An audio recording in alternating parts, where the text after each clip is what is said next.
Chapter 1829. Adolescent girls were more or less rebellious. If they weren't rebellious, it would be unscientific. The woman who spoke was called Wang Gonggong. Wang Gonggong didn't look very good. Her nose was a little flat, but her face was covered with thick makeup. She looked like a typical gangster.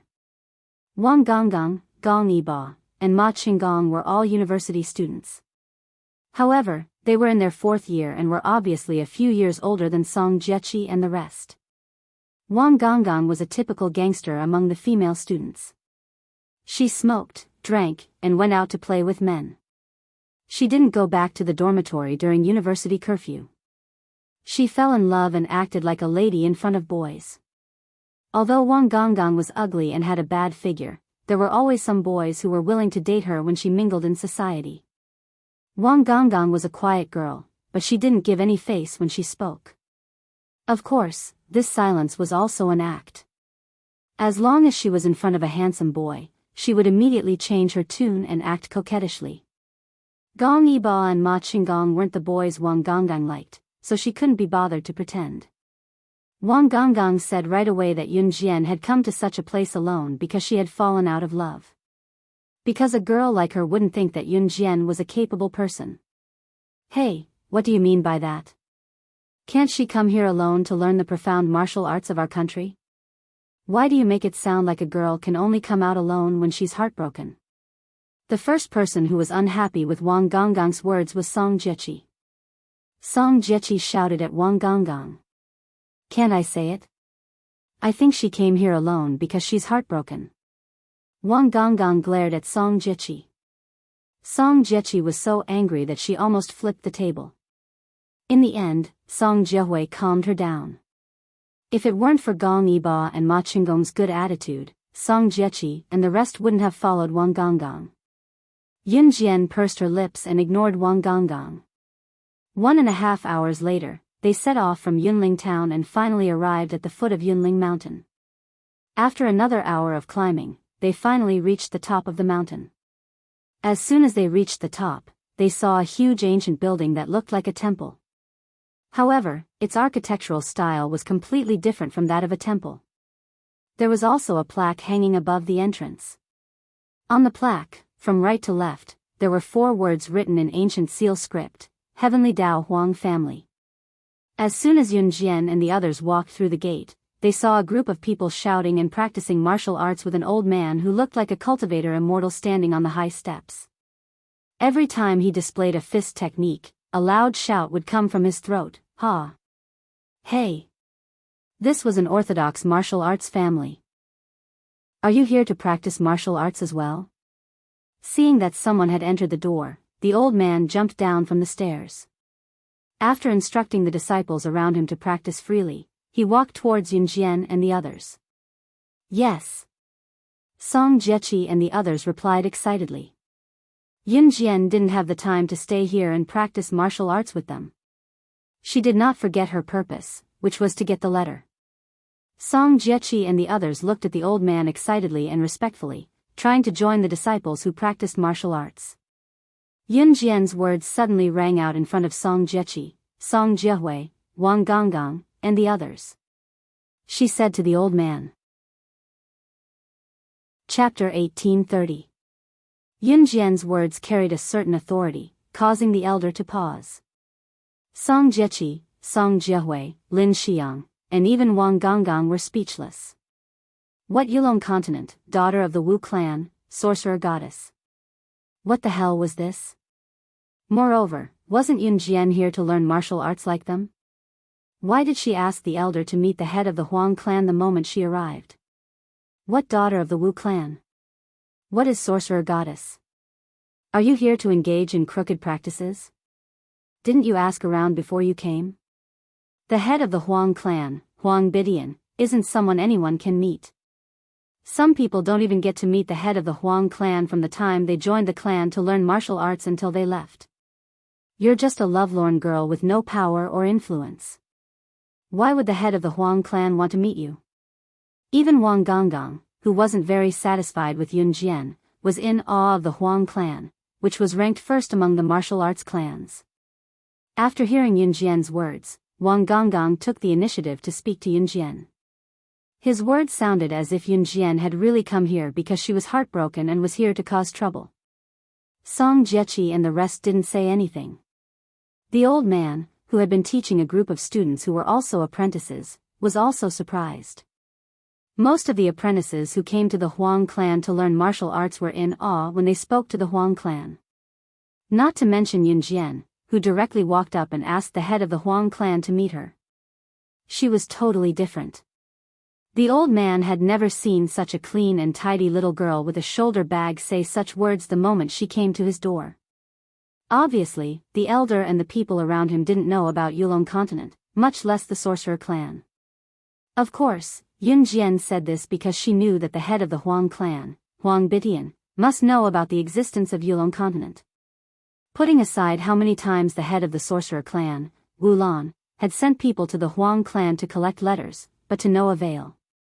Just based on the fact that Huang Bitian had saved his master's life and left him a letter, his master must have told Huang Bitian a thing or two. However, the old man in front of her didn't know that. When he saw Yun Jian open her mouth and ask to see the head of the Huang family, Huang Bitian, he was stunned for a moment, then quickly recovered. Is my Huang family's patriarch someone you can meet just because you want to? The old man immediately drooped his head with an unkind look on his face. Second uncle, what's wrong? Who made you unhappy? At this time, a young girl walked in through the door. She was about 16 or 17 years old and was quite pretty. After the young girl walked in, she circled around Yun Jian and asked the old man. She wanted to see your father as soon as she came up the mountain. Of course I won't agree. The old man said to the young girl. His tone was completely different from when he spoke to Yun Jian. His voice was much softer. Clearly, to the old man, Yun Jian was purely here to cause trouble. The young girl who ran in was obviously the youngest daughter of the Huang family's patriarch, Huang Ling. You want to see my father? Why do you want to see my father? He's not fun. But if you want to see him, I can take you there. Huang Ling, still had a childlike innocence. She turned to look at Yun Jian and said to Yun Jian with a smile. Ling, don't get involved. This matter has nothing to do with you. The old man pushed Huang Ling, away and continued to shout at Yun Jian. If you're here to practice martial arts in my Huang family, then my Huang family welcomes you. But if you're here to cause trouble, then don't blame me, Huang Bihai, for ruthlessly driving you out of my Huang family. Before the old man, Huang Bihai, finished speaking, he suddenly saw 3 young girls in black coming in through the door. These 3 young girls in black were extremely beautiful. Their appearance was second only to Yun Jian, but they attracted the attention of everyone present. When the old man, Huang Bihai, saw the 3 young girls in black, his expression changed. His elder brother, Huang Bitian, the patriarch of the Huang family, had once told him that these young girls in black came from a family in a mysterious region. The people there had the ability to destroy the world. So they must not be provoked. Therefore, when Huang Bihai was about to bow to the 3 young girls in black in front of everyone, a voice suddenly rang out. Just when everyone saw Huang Bihai being so respectful to the 3 young girls in black, their hearts were filled with endless questions. They saw Yun Jian turn slightly to the side. Her eyes flashed sharply, showing her side profile to the 3 young girls in black. The 3 young girls in black, who made Huang Bihai so respectful, moved their eyes when they saw Yun Jian. Then, in front of Song Jiechi, Song Jiehui, Lin Xiang, Wang Gonggang, and everyone else present, the 3 young girls in black knelt down to Yun Jian directly. They bowed their heads respectfully and exclaimed. Chapter 1831. The 3 girls in black were from the sorcerer tribe of the Yulong continent. Yun Jian blinked. Of course, she knew why the 3 girls were here. The sorcerer tribe leader Wu Lan had sent people from the sorcerer tribe to the Huang family for a few letters. However, no matter how tempting the sorcerer tribe was, the Huang family leader Huang Bitian did not waver. The 3 girls must have been sent by Wu Lan to ask for the letters again. They just happened to bump into her this time. The three of them quickly knelt down and bowed. She. Why are they kneeling to her? Wang Gonggong's eyes turned to Yun Jian without blinking. Her pupils constricted slightly. Wang Gonggong did not hate Yun Jian very much. She did not want Yun Jian to die either. What she said before sounded like she was targeting Yun Jian. However, Wang Gonggong had a habit of picking on people. Yun Jian, why are they kneeling to you? Wang Gonggong was not the only one surprised. Even Song Jiechi and Song Jiehui were shocked. Surprise flashed across everyone's faces. This is not the feudal society of the ancient times. Everyone is equal. Where is your dignity? Could it be that she threatened you? Get up. Wang Gonggong was a very mysterious person. When she was in a good mood, she was nice to everyone. When she was in a bad mood, she was not nice to anyone. Seeing the three girls in black kneeling in front of Yun Jian and bowing to Yun Jian with the etiquette of the Yulong continent, she could not take it anymore. Or maybe the three girls in black were too mysterious. People were all cheap. If someone acted like they did not want to talk to you and did not take you seriously, you would think that this person was good and want to get close to her. Wang Gonggong felt that the three black-clothed girls were quite mysterious, so he wanted to make friends with them and tried to pull them over. However, when Wang Gonggong reached out her hand, one of the three girls in black pushed her away and ignored Wang Gonggong. You don't have to kneel here. After Wang Gonggong was pushed away by one of the three black-clothed girls, Yun Jian's voice rang out. Hearing this, the three girls in black who had ignored Wang Gonggong immediately stood up and retreated to the side. This degree of obedience was in stark contrast to his action of pushing Wang Gonggong away. Wang Gonggong's face instantly darkened. Second uncle, look, this sister looks like a good person. I'll go call my dad. When Huang Linger saw this, she turned her head and winked at Huang Bihai. She then turned around and walked towards her father's residence. Huang Bihai simply couldn't stop this naughty girl. By the time he shouted, Huang Linger had already walked far away. After a while, Huang Linger brought over a man in his 50s. He was wearing a righteous martial arts uniform and had short hair. He was about to enter his old age. This person was the head of the Huang family, Huang Bidian. Dad, it's this sister. Huang Linger led Huang Bidian to Yun Jian. She leaned forward mischievously and stuck out her tongue at everyone. Then she pointed at Yun Jian. It was apparent that Huang Bidian had heard about Yun Jian from Huang Linger before he came. Coupled with the presence of the three witches, Huang Bidian had basically determined Yun Jian's identity. He looked at Yun Jian and frowned. You're the disciple of expert Bailey? The witch tribes. Which god? Bailey was a surname. The expert Bailey that Huang Bidian mentioned was her teacher. Yun Jian nodded. You can say that. If it wasn't for him, I wouldn't have learned all of this. Then I can't give you the letter. Huang Bidian frowned and refused. In the eyes of everyone present, Huang Bidian was a supreme existence. The head of the Huang family. The head of the Huang family, which was ranked first among the martial arts families. Huang Bidian directly rejected Yun Jian. No one was surprised. However, they all thought that Yun Jian would definitely beg Huang Bidian for what she wanted. She seemed to be begging Huang Bidian for the letter. Just when everyone thought that Yun Jian would beg Huang Bidian to give her the letter, Yun Jian's eyes flashed with a murderous intent. Standing in front of everyone, her petite figure refracted the words that made everyone present unable to help but submit to her. In the next second, she flipped her hands and two butterfly knives appeared in her hands, one on each side. The blades reflected the sunlight, and the light from the knives blinded everyone's eyes. They couldn't help but squint. When everyone opened their eyes to look at her, they heard her cold words suddenly ring out. Chapter 1832.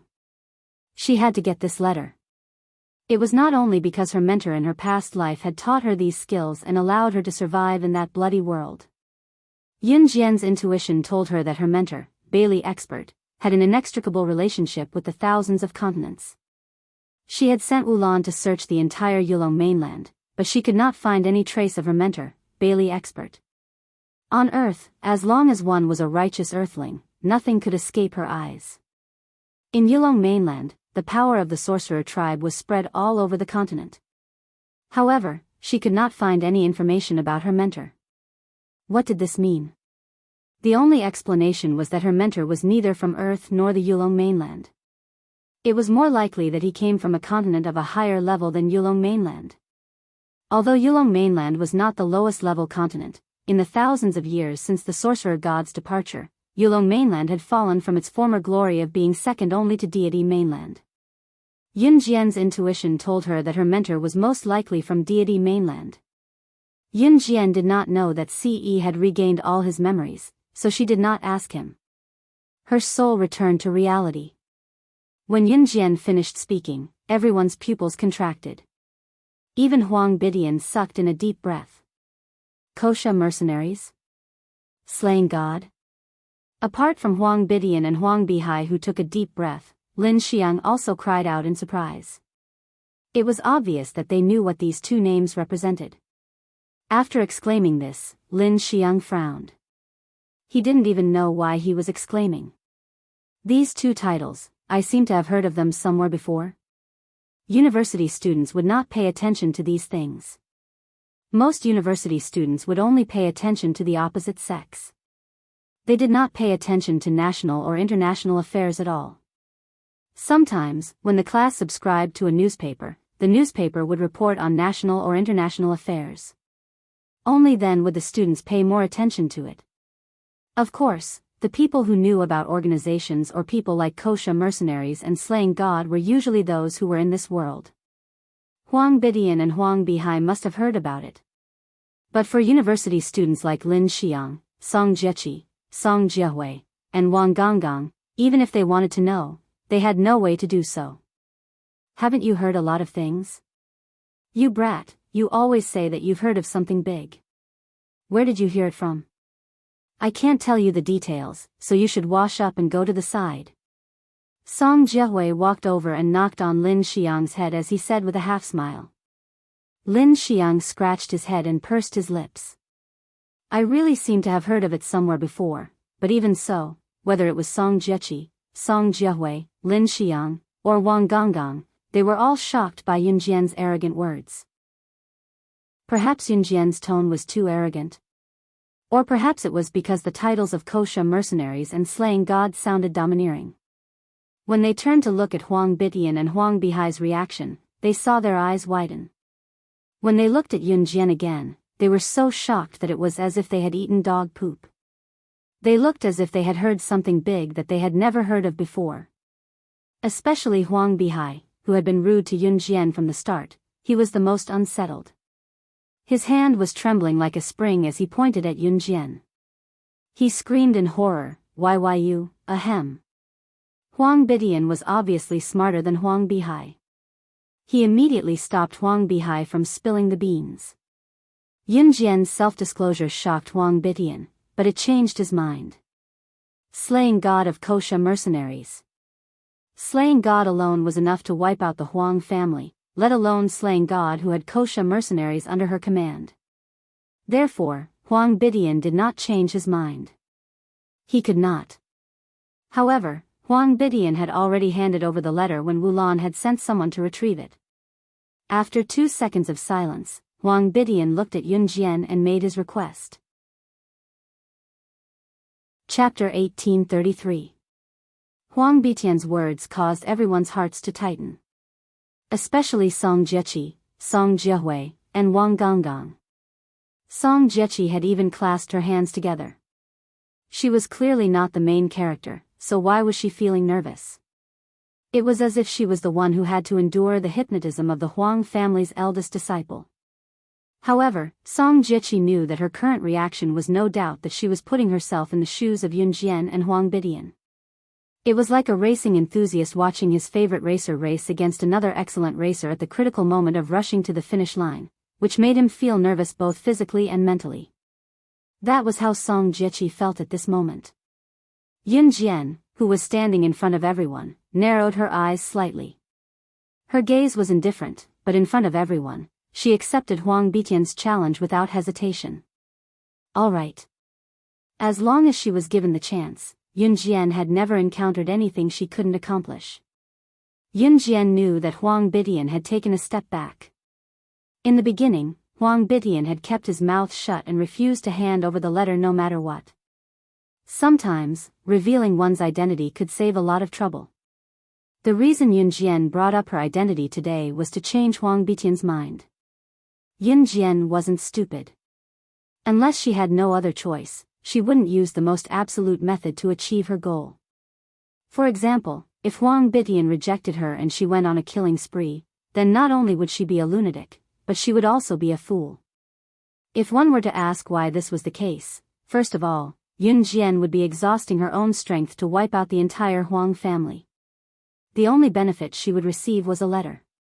Furthermore, she would have to use her Kosha mercenaries' influence to erase the Huang family's traces in history and on the international stage. It would be a waste of money and effort. It would be better for Huang Bitian to take a step back. It would be more convenient and simpler. Ling, call your eldest senior brother out. Only then did Huang Bitian turn his head to look at his youngest daughter, Huang Ling, Huang Linger pursed her lips and muttered, Dad, you could have just given the letter to this big sister. Why did you have to call eldest senior brother out? It's so troublesome. Besides, she doesn't look like a bad person. Just as Huang Linger said this, she saw her father, Huang Bitian, cast a sidelong glance at her. Seeing this, Huang Linger's words were all buried in her stomach. In the end, Huang Linger was still somewhat afraid of her father. She was frightened by Huang Bitian's words. She turned around and pouted, then angrily ran to find her senior brother. My apologies. Master Bailey's items have attracted a lot of attention in recent years.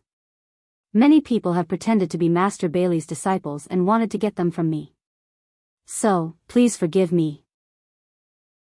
After Huang Linger ran off to find her eldest senior brother, Huang Bitian turned his head and cupped his fists towards Yun Jian to express his apology. It's fine, Yun Jian replied. Naturally, this was not a problem for her. Hypnotism was indeed her teacher's ultimate skill. Her teacher had also said that in this hypnotism, the most important thing for a scholar was talent. Those without talent would only be able to scratch the surface. Yun Jian was not boasting. Her teacher had told her this before. Her talent was the best among all the people he had met in his life. In less than 10 minutes, more than 10 people came into the house from the backyard. The man in the lead was about 20 years old. He had a dignified appearance and wore martial arts attire. He was the eldest senior brother of the Huang family that Huang Bitian had mentioned. The group of people beside the eldest senior brother of the Huang family consisted of both men and women. However, all of them wore proper martial arts attire. Clearly, these people were different from those who came to the mountain to learn martial arts. Chapter 1834. The orthodox successor of the Huang family's martial arts was led by this dignified man in his 20s.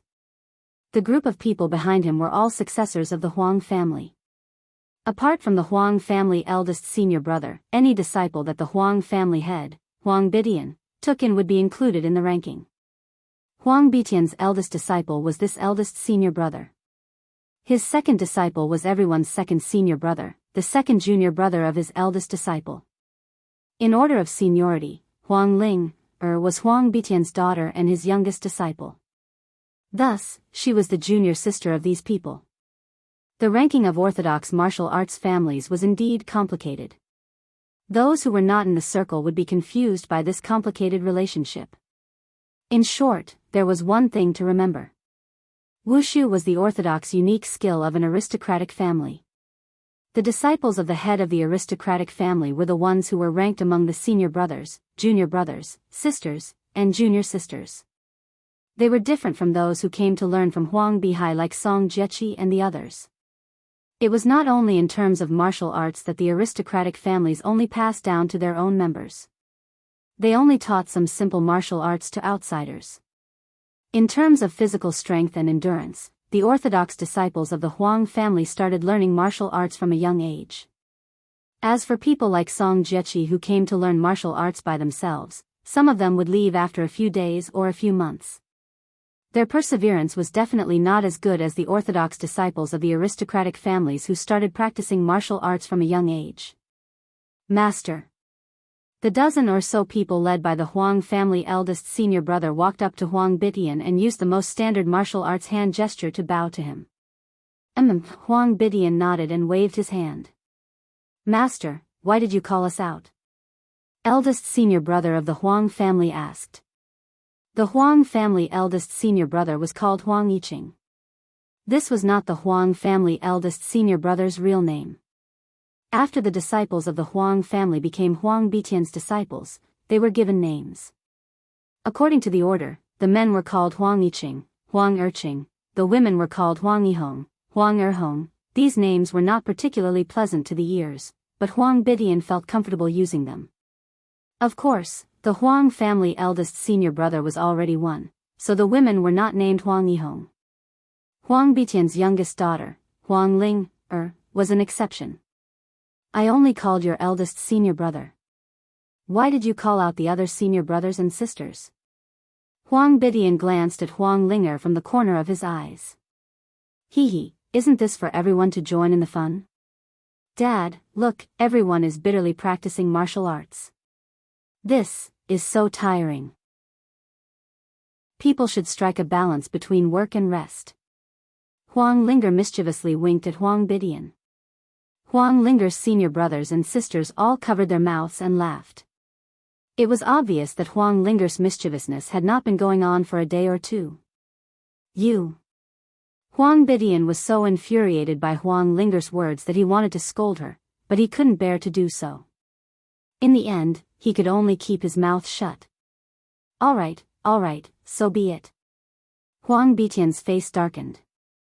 In the end, he introduced Yun Jian to Huang Yiqing and asked Huang Yiqing to hypnotize Yun Jian.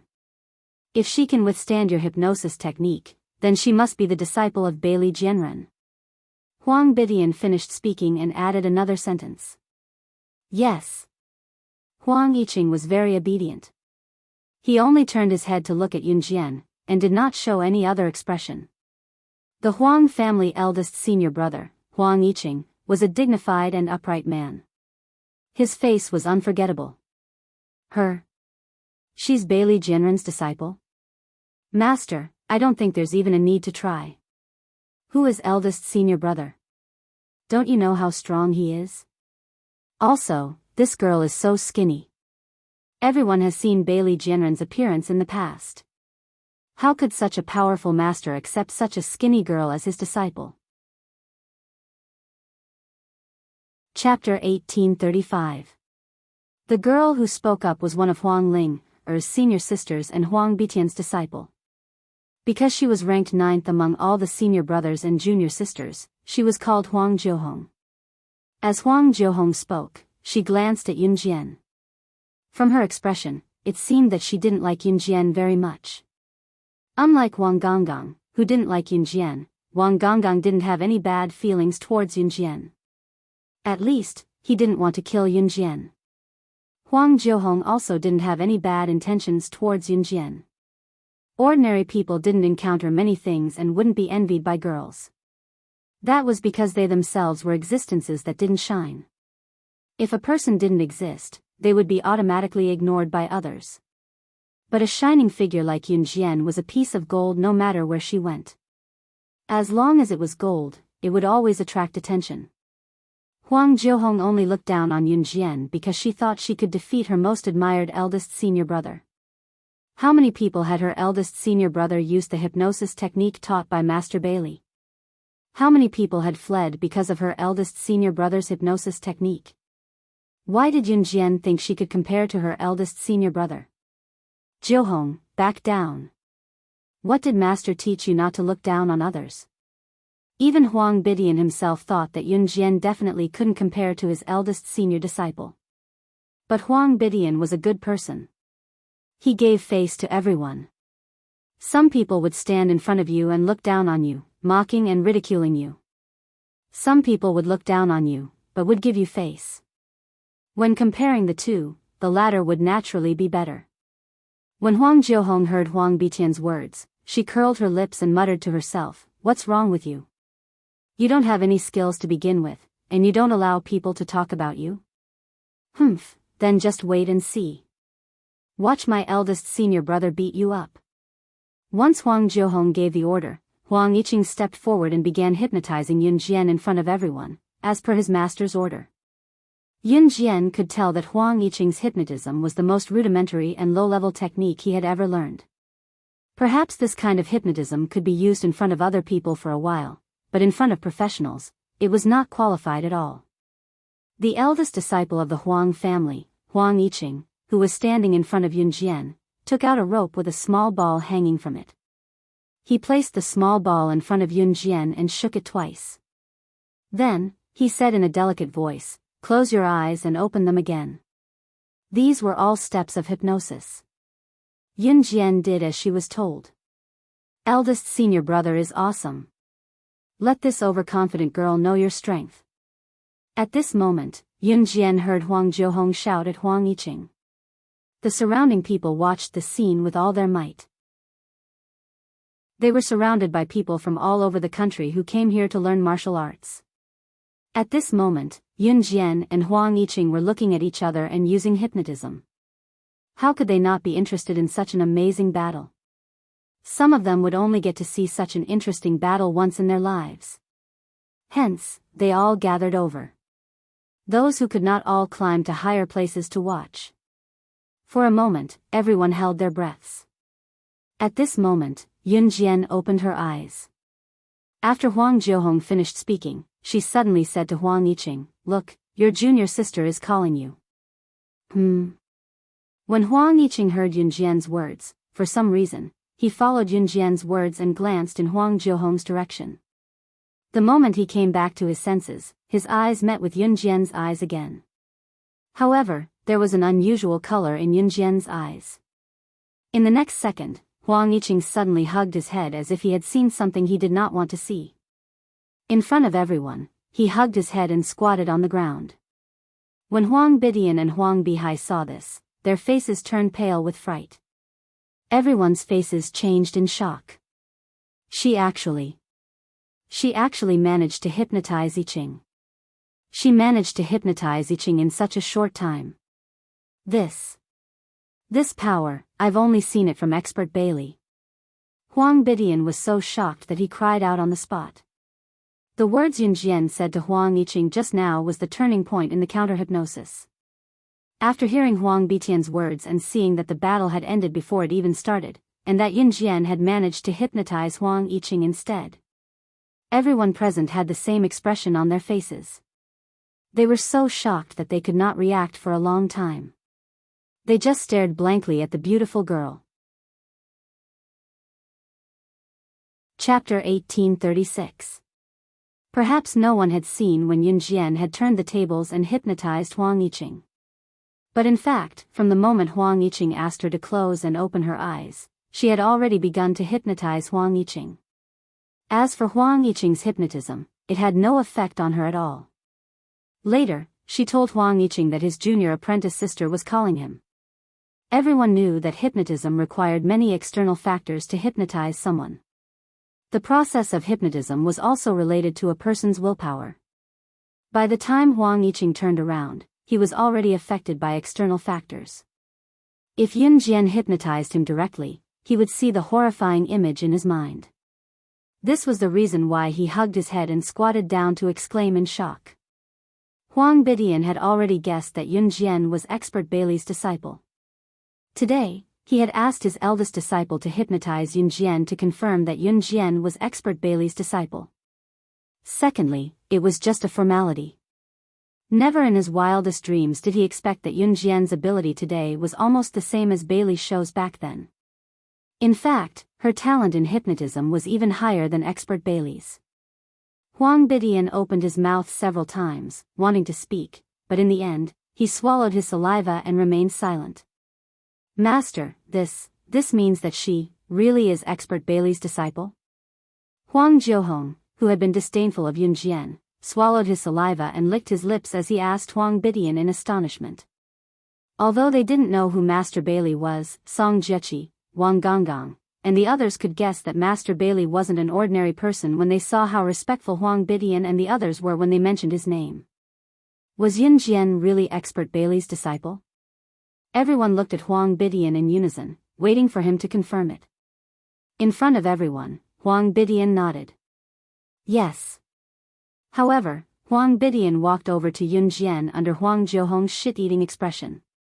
He bowed deeply to Yun Jian and said, "I'm sorry for offending you in the past. Back then, I was fortunate enough to save Master Bailey. Master Bailey also helped my Huang clan to become one of the top martial arts families. Master Bailey's kindness to my Huang clan is far greater than the simple act of saving his life. Therefore, even though my Huang clan has been in a difficult situation all these years, I didn't open the letter that Master Bailey left for me, telling me to look for him if I was in trouble.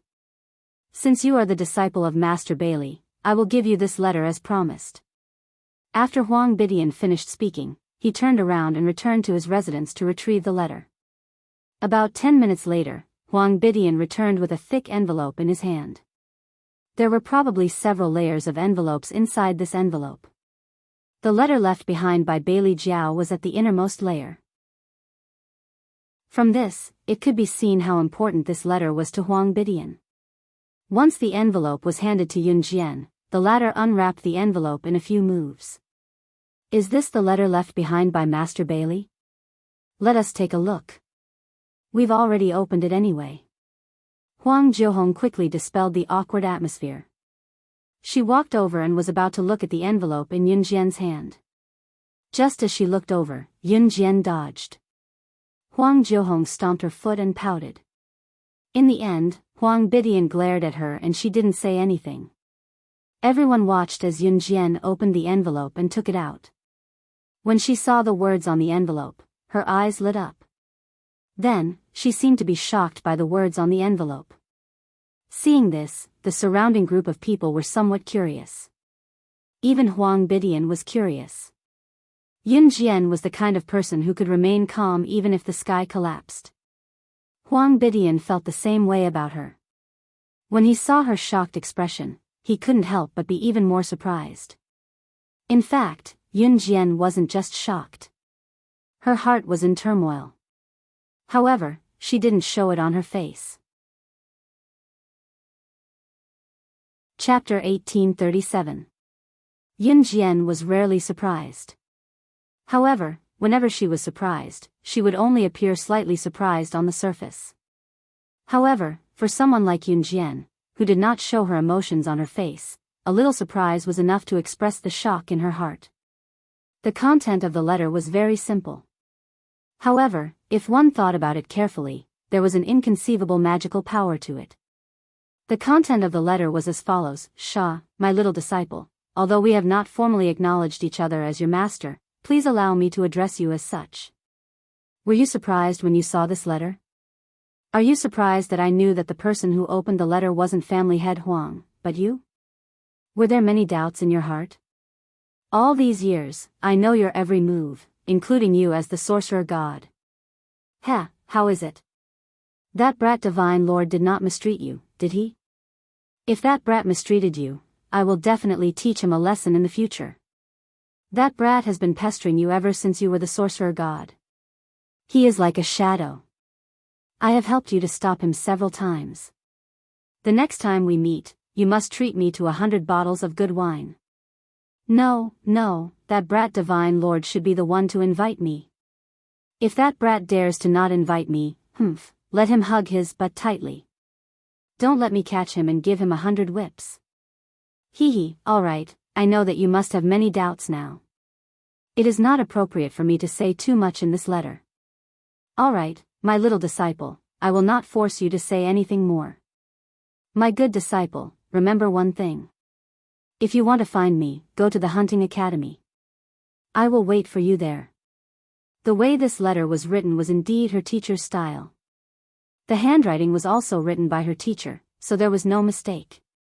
Yun Jian blinked. She was indeed surprised by the words in the letter. How did her teacher know that the person who received this letter was definitely her? Could it be that he had the ability to predict the future? Furthermore, he seemed to have known her when she was the sorcerer god in her previous life. He even knew Ce, who was the divine lord. Yun Jian had not recovered all her memories as the sorcerer god, so she could not find traces of her teacher. And her teacher actually wanted her to go to the hunting school to find him? Everything was premeditated. Even when he was slaying God in his past life, his master's appearance was something that was bound to happen. Or perhaps, all of this was just a coincidence. Yun Jian, there seems to be words at the back of the letter too. Song Jiechi, who was standing in the distance, couldn't see the contents of the letter in Yun Jian's hand clearly. However, she could vaguely see that there were words on the back of the letter in Yun Jian's hand, so she reminded her. Upon hearing this, Yun Jian relaxed her brows slightly. She flipped the letter to the back and saw that the same words were written on the back of the letter. Following the long letter in front of him, it was clear that his teacher had added a sentence that sounded like an old urchin. By the way, after you come to the hunting school, bring the Divine Lord Kid here if it's convenient. However, even if you don't bring the Divine Lord Kid here, I know that kid is like a sticky candy, no different from a bum bug. Wherever you go, he'll definitely follow. When Yun Jian read this, her teacher's smug expression as if he knew everything like the back of his hand flashed across her mind, along with the way he gently stroked his beard. She twitched the corner of her mouth, not knowing how to describe her current expression of not knowing whether to laugh or cry. What's written on the letter? Are you done reading it? Can you show it to us now? The more Huang Jiuhong looked at Yun Jian, the more curious she became. If it wasn't for Huang Bitian's gaze, Huang Jiuhong would have leaned over to look at the contents of the letter in Yun Jian's hand. Since the letter is already hers, let's not crowd around. Disperse, let's go and cultivate. Don't crowd around here.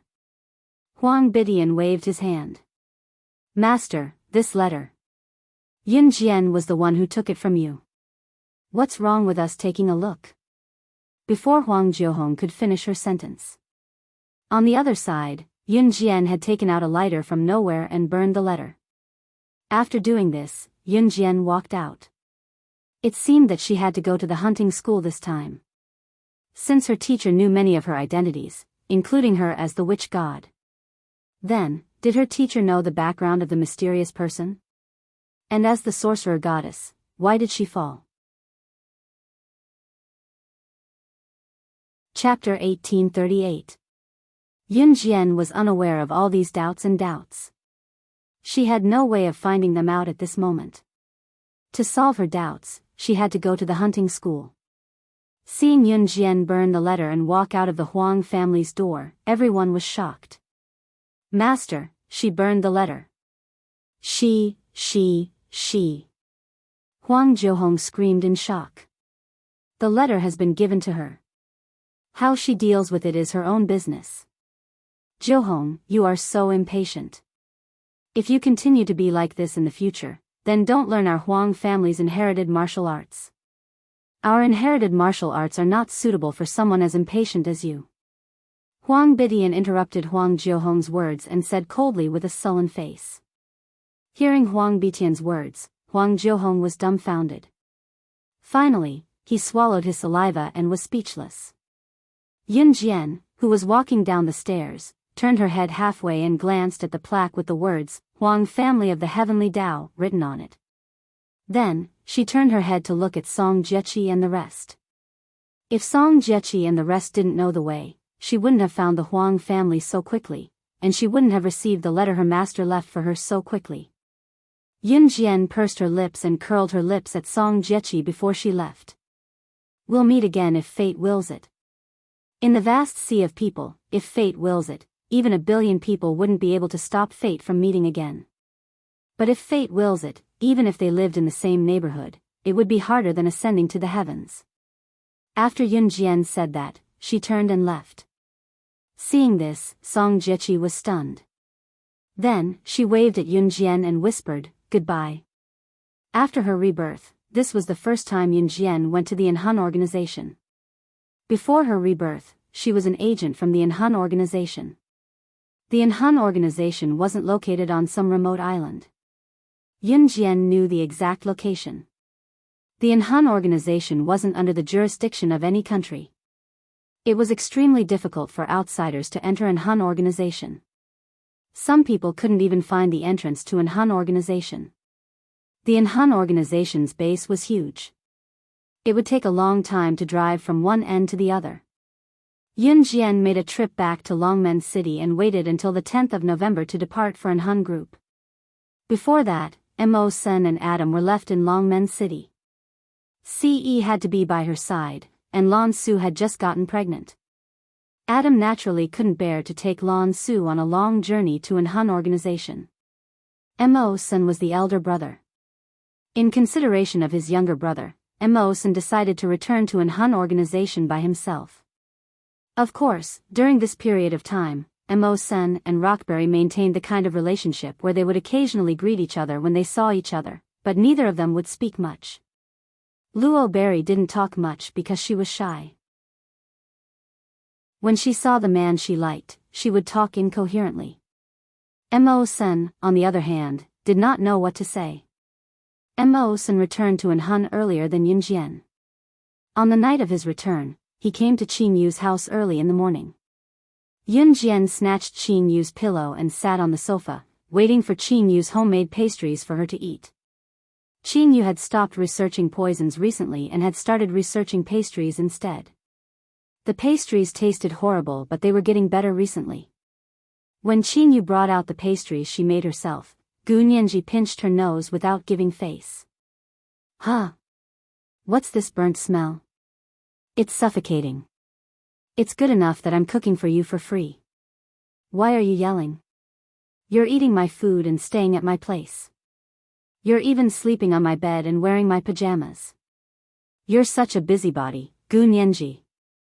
Qin Yu retorted. Okay, let sister have a taste. Seeing Qin Yu bring out the pastries, Gu Nianji stretched her hand to take them. Sister Qin Yu's pastries are getting better and better. Luo Berry was a sweet talker. She stuck her tongue out at Qin Yu after taking a bite. She shoved the pastry into her mouth, chewing and swallowing it without hesitation. After finishing the pastries slowly, Yun Jian closed her eyes and rested her hands behind her head. After 2 seconds of silence, Yun Jian suddenly spoke. You've been standing outside the door for half an hour. Aren't you going to knock? Are your legs tired? When Yun Jian finished, everyone's hands paused. Luo Berry blinked and ran to open the door. Luo Berry did not know who it was. She thought it was Sister Qin Yu's brother Yun Yi. However, when Luo Berry opened the door and wanted to call out Brother Yun Yi obediently, she was met with Mo Sen's calm and handsome face. She was so shocked that she almost fell backward. Chapter 1839. It wasn't the first time Luo Berry had been so careless. Perhaps it was her personality. When she suddenly saw someone she wanted to see, she would be frightened. After Mo Sen helped her up, Luo Berry blushed. How old are you? Why are you so careless? What if you fall and hurt yourself? Mo Sen yelled at Luo Berry after straightening him up. What if she fell and hurt herself? He was about to leave and return to the Inhun organization. She didn't know how to take care of herself. What if she hurt herself again? I'm sorry. Luo Berry shrank back from Mo Sen's shout. She couldn't help but apologize to Mo Sr. Little Strawberry, you didn't hit him. Why are you apologizing? Can't you tell that he cares about you? Gu Nianji walked over and grabbed Luo Berry's hand, pulling her to the side. With that, Gu Nianji was about to pull Luo Berry to the side. Never see you again? When Mo Sen heard Gu Nianji say that Luo Berry would never see him again, his heart tightened. Gu Nianji giggled at Yun Jian, then turned to look at Mo Sen fiercely. She put her arm around Luo Berry's shoulder and said to Mo Sen confidently, That's right. My little strawberry will be with me every day from now on. We'll sleep together, bathe together. Oh, right, we'll even rub each other's backs when we bathe. Gu Nianji even reached out to rub Luo Berry's back. It looked like she was really rubbing Luo Berry's back. Gu Nianji's words made Luo Berry's face turn as red as an apple. Yun Jian admired it as she ate the pastries. She was so relaxed that she almost crossed her legs. No. Hearing Gu Nianji's words, Mo Sen's face darkened. He said it without even thinking. Luo Berry wanted to sleep with Gu Nianji? Bathe together? She wanted to rub each other's backs when bathing? He would never allow it. For some reason, Luo Berry's face turned red when she heard Mo Sen say no. Ioyo, what right do you have to say no? I'm being intimate with my little strawberry. Why are you, an outsider, joining in the fun? Speaking of which, my little strawberry's development is really good. Those two big breasts, I can't even hold them with my hands. Gu Nianji smiled wretchedly. She even moved her fingers up and down in a circle to demonstrate grabbing breasts. There was no need to mention how wretched that was. At this moment, Mo Sen's face was as dark as it could get. The next second, he suddenly grabbed Luo Berry's hand and dragged her out. Before he left, he said, I'm taking her away. I can't let her stay in this dirty place. Just because of this reason, he took her away. Gu Nianji waited for Mo Sen to take Rockberry away, then held her stomach and rolled around on the sofa where Yun Jian was sitting. The sofa was very soft, and Yun Jian sat on it, trembling from Gu Nianji's actions. In the end, Yun Jian slapped Gu Nianji off the sofa and onto the floor. Less than 2 days after Mo Sen took Rockberry to an Han organization, on the 10th of November, Yun Jian also set off for an Han organization. On the 11th of November, CE had just returned to his residence from an Han organization's base. As soon as he arrived, his eyes lit up slightly. His residence was surrounded by balloons, and the display in the middle of the room even had a big, "Happy Birthday," written on it. Birthday? Only then did CE remember that today was his birthday. Since he was young, he had never celebrated his birthday again after his mother passed away. In the end, he even forgot his own birthday. Who released the balloons today? Who released the birthday wishes? Only the 4 leaders of an Han organization could enter his residence. Other than that, if anyone else entered, the snipers outside would immediately shoot the person who did not have time to enter, regardless of gender. Just as CE was thinking about this, the bathroom door in his residence suddenly opened, and a petite figure flashed out of the bathroom. Yun Jian, who had just finished showering, exuded a milky fragrance. Her hair was disheveled and was still wet. Yun Jian only had a bath towel around her. Her voluptuous breasts were wrapped under the short bath towel, revealing half of her full breasts. Her little feet were bare as she stood on the floor. Just looking at her was enough to arouse one's desire. Chapter 1840. Yun Jian had been in the Han organization for many years in her previous life, so she knew the inside of the organization like the back of her hand. However, she had never come into contact with the leader of an Han organization in her previous life. The Han organization had a residence specially for the leader, but from what Yun Jian knew in her previous life, the leader rarely came back here. Hence, Yun Jian didn't know much about the leader of the Han organization, CE. In addition, CE's residence was surrounded by an inescapable net. There were snipers on all 4 sides, and the place was strictly guarded 24/7. Even a fly wouldn't be able to fly in. Other than the 4 leaders of the Han organization, Adam, Mo Sen, Shuaying, and Lin Wei, anyone else who stepped into this place would be killed without mercy. This rule had been set by CE when Yun Jian was in the Han organization in her previous life. In her second life, Yun Jian didn't expect that after going around in circles, she would escape from the control of the Han organization after obtaining the Kosha mercenaries with much difficulty in her previous life. After going back and forth, she was back here today. And today, she was in the room of the leader of the Han organization, CE. No matter how good the snipers at the door were, they couldn't sense when Yun Jian avoided their attention and walked into CE's residence. No one knew that Yun Jian had not only walked into CE's residence, but also decorated it meticulously. This lively style was completely different from the lifeless style of Siyi's original residence.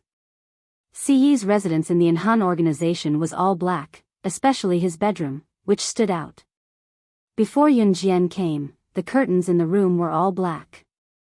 As long as the curtains were drawn, even day would turn into night. The bed, including the pillows and covers on the bed, were all black. The wall at the head of the bed was also black, except for the other 3 walls which were painted white, and some other places were painted with other colors that could be ignored. The entire layout was black. Yunjian went into the house and blew up a few balloons. She wrote the words, "Happy Birthday," on the screen. The atmosphere in the house was obviously much better, and it was no longer as lifeless as it was at the beginning. The room was filled with Siyi's unique scent. Yunjian had been lying on Siyi's bed and taking a nap for the entire morning. It was noon and the sun was high in the sky. Even though the air conditioner was turned on, Yunjian still felt sticky. Hence, she borrowed Siyi's towel and entered Siyi's bathroom to take a cold shower. However, she saw Siyi the moment she stepped out of the bathroom with a towel wrapped around her waist. Yunjian wasn't wearing anything except a towel wrapped around her chest. She had just taken a shower, so the fragrance of her body made Siyi, who had just returned to the room, feel an indescribable feeling. He felt his lower body tighten. You're back?" Yunjian gulped and looked up at Siyi, who was walking toward her. Her red lips parted slightly as she held on to the towel to prevent it from falling. Yunjian had no idea how alluring she looked to Siyi.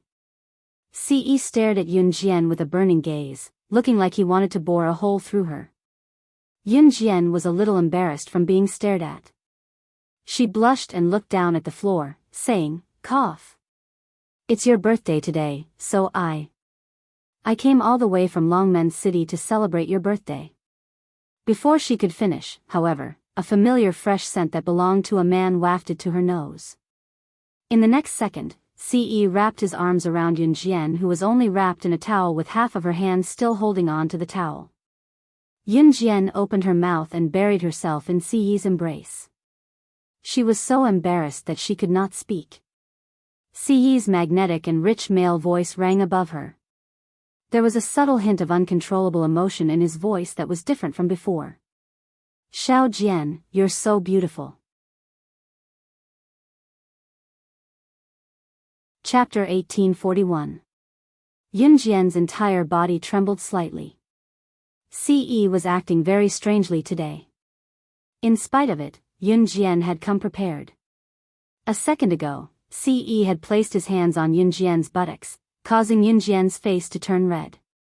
The next second, Yunjian stood on her tiptoes, wrapped her arms around Ce's neck, and kissed him.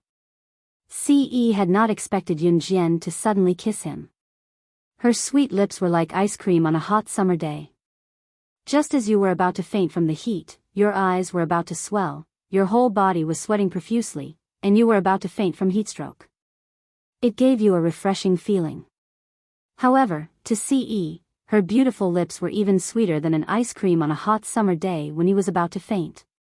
She was an existence that could not be compared to any cheap goods because she was his one and only. Although this was not the first time she had kissed Ce, Yunjian did not know why, but she felt that this kiss with Ce was very different from the previous ones. Perhaps it was because she only had a towel wrapped around her body today? Towel. Yunjian suddenly remembered that she only had a towel wrapped around her body, and the towel only covered half of her chest. She was not wearing anything underneath. Yunjian's slender arms and half of her chest were in close contact with the air, and it was chilly. At first, Yunjian still used one hand to hold on to the shaky and unstable towel. However, when she saw Ce earlier, Yunjian forgot about this. She reached out and wrapped her arms around Ce's neck, and kissed him on the lips. She only remembered her current situation when she lost herself in the kiss. At this moment, Yunjian's face flushed red. Just as Yunjian was about to withdraw her hand from Ce's neck, the shaky towel on her body suddenly disintegrated and fell. That white towel had fallen off. In a lounge somewhere in the Inhun organization, Lin Wei sat on the sofa in the lounge. Beside him, Shuang was half sitting on Lin Wei's table. His slender legs, perfect curves, and that handsome face. Lin Wei's appearance leaned towards calmness, with a hint of handsomeness in his aura.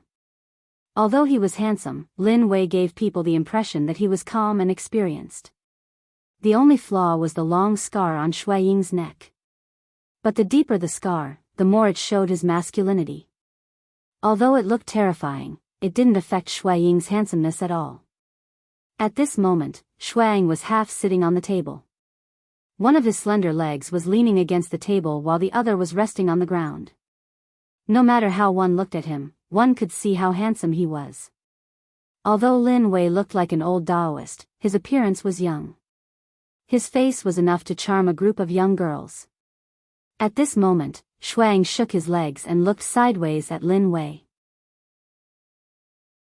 He suddenly teased, "Lin Wei, when are you going to find a woman to carry on your family line?"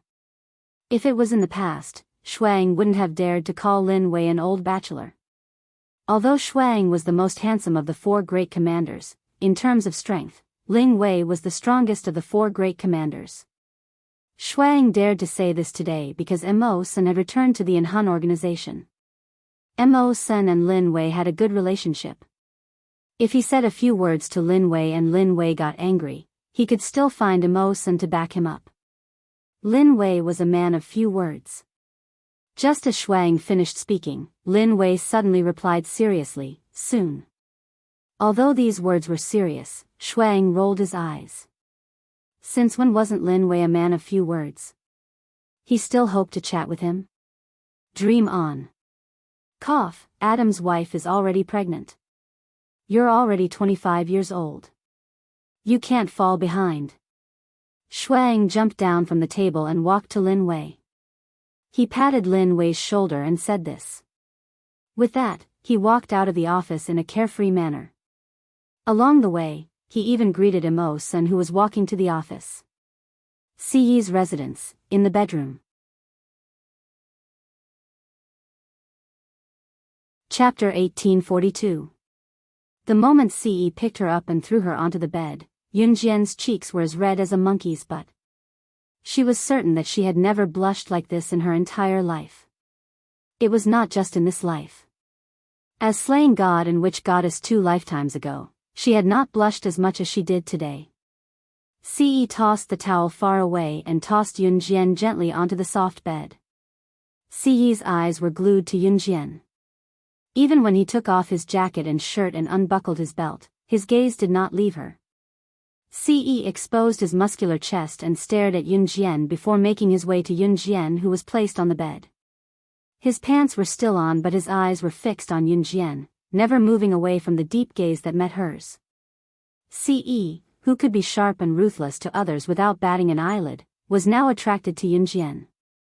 There was an unprecedented gentleness on his face. It was a gentle expression that might seem a little forced to an outsider. Seeing Yunjian with her arms crossed and a smirk on Siyi's face, his magnetic voice suddenly rang, making Yunjian's ears tingle and her body tremble. "Xiao Jian, move your hand away." It was undeniable that Siyi was getting more and more wretched. If the elderly saw him for the first time, they would only think that Siyi was decent and reliable. He was not lustful and made people feel that he was dependable. If Yunjian heard what the elderly said now, Yunjian would probably smash them to death with a brick. It would be a miracle. She half covered her chest with her hand to prevent herself from being exposed to Siyi. Siyi had been looking at her lustfully since just now and was even asking her to move her hand away. If anyone dared to say that Siyi was not lustful, she would fight them to the death. In spite of it, Yunjian was too embarrassed to move her hand away. Yunjian's blush was comparable to Chili's. Just as she spoke, her words were blocked by Siyi's lips. The man was really self-taught when it came to kissing. Perhaps it was due to his previous experience. Siyi caught her easily. Yunjian was numb from the kiss, unable to muster any energy. She didn't even know when the hand that was covering her chest had been moved away and replaced with a bigger palm. Enhun Group's lounge. Ever since the noisy Snow Eagle left, Ling Wei's ears finally quieted down. He lifted his slender legs and stood up from the sofa. Just as he was about to go to the killer training camp, he bumped into Mo Sr. "You're going to the training camp?" Lin. It was no wonder that the two of them had similar personalities. They even had a general understanding of where the other was going. Okay. Lin Wei nodded. Lin Wei was the one who spoke the most when talking to Mo Sr. "Snow Eagle said that you're looking for a woman to carry on your family line?" Mo-san was not shy at all. "I'm planning to." Lin Wei answered Mo-san briefly as he followed him out. "Who are you looking for?" Mo-san asked again. "We'll talk about it later." Lin Wei did not have any requirements for his other half. He felt that it was enough for him to have a woman who could bear his children. As long as this woman was loyal to him and did not cheat on him, he would not find another woman in his life. It did not matter if there was no sex for love. If the future Snow Eagle heard Lin Wei's monologue, he would probably kick him and scold him. What happened to the sex for love? Go eat sh*t. There hasn't been any outstanding assassins in the training camp recently. Lin Wei had already arrived at the assassin training camp with Mo Senator. He stood not far away from the training camp and spoke briefly. "I'll pay attention and send someone over as soon as there's one," Mo-san said to Lin Wei as they walked. In Siyi's bedroom. Siyi had already taken off all his clothes. The two were hugging each other. Chapter 1843. Xiao Jian, you're mine. You're mine. Siyi's breath blew against Yun Jian's ear as he licked and kissed Yun Jian's ear. Yun Jian was numb from head to toe, unable to react for a long time. Just as Yun Jian was numb from embarrassment and Siyi was about to enter the main topic, ding, ding, ding, ding, ding. The doorbell of Siyi's residence rang. A certain someone kept pressing the doorbell of Siyi's residence like his life depended on it. Seeing that no one was opening the door, the ringing grew louder and more frequent. Accompanied by the ringing of the doorbell was a certain someone's desperate shout, "Young master, I have something to ask of you." From the sound of the voice, it was obvious who had rung the doorbell. It was Shuang. Other than him, no one else dared to press the doorbell of Siyi's residence. The ringing of the doorbell was like a basin of cold water, extinguishing the pleasant atmosphere just now. In spite of it, Yun Jian and Siyi were burning with passion. Even a downpour would not be able to extinguish their flames. Siyi growled and got up from the bed, picking up the towel on the floor and running his fingers through his black hair before heading for the door. Shuang, who was outside the door, pressed the doorbell twice in surprise. His young master used to come out quickly. Why did he? Just as he was thinking about it, the door opened. Shuang was about to say what he wanted to say when he saw Siyi, who only had a towel around his lower body. Why was his young master dressed like this today? Shuang did not ask, of course, but just as he was about to speak, Siyi growled at him with a dark expression. "You! Get out in 3 seconds if you don't want to die." His young master had never spoken in such a furious tone, but he had said it today. In addition, Shuang knew that his young master would only lose control of his emotions in front of one person in his life and would only rage for that person. Shuang suddenly realized something. He was so scared that he quickly closed the door and ran away. "Young master. I was wrong. I'll get out, I'll get out." Shuang ran like the wind, disappearing from the place in 3 seconds. Ce had the urge to strangle Shuang. Was it cold again today? Ce was so angry that he wanted to go back to his room to shoot Shuang. However, he scratched his black hair and went back to the room with a look of frustration. Yun Jian was no longer on the bed. Yun Jian had gone to the bathroom. Thinking about it, Ce was even more furious. If Shuang was here, he would choke him to death. It was then that Ce felt the room turn dark. The black curtains were suddenly closed by the remote control. His surroundings instantly turned pitch black, and no light could be seen from his 5 fingers. There was a sudden glint in Ce's eyes. Just as Ce did not know what was going on, a petite figure suddenly threw herself into his arms. Ce was only wearing a white towel. After the petite figure threw herself into his arms, Ce could clearly feel that she was naked. Suddenly, Ce felt someone bite his ear and Yunjian's voice rang out. "Happy birthday. I'll be by your side every birthday in the future." These words were not a passionate declaration of love. Many people might not know what love was, but this thing called love had already taken root and sprouted in their hearts. Yunjian's words touched Ce for a moment. Chapter 1844. If Yunjian was asked to name the one thing she did not regret the most after her rebirth, she would definitely say it without hesitation. The one thing she did not regret the most was being reborn and meeting him. There was no girl who did not care about her chastity. But she was willing to give her best to him and never regret it. This was Yunjian's wish as the sorcerer god. Whether it was her as the sorcerer god or Yunjian, she did not regret meeting him or becoming his woman. Because she knew that she was not the only one who loved him. In his heart, she was something far more precious than his own life. Even if he had to sacrifice countless of his own lives in exchange for hers. He was willing. As long as she was fine. This was the wish of a divine lord. And a divine lord's life goal was not for anyone else, but for her. When the two of them were joined, Yunjian did not feel any pain because her heart did not hurt. Her heart was sweet and blissful. Although the pain of her first time was hard for Yunjian to accept, she was willing to do it for him.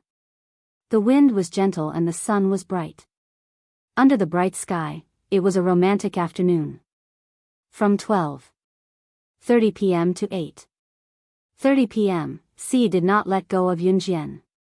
He enjoyed her beautiful body over and over again without stopping.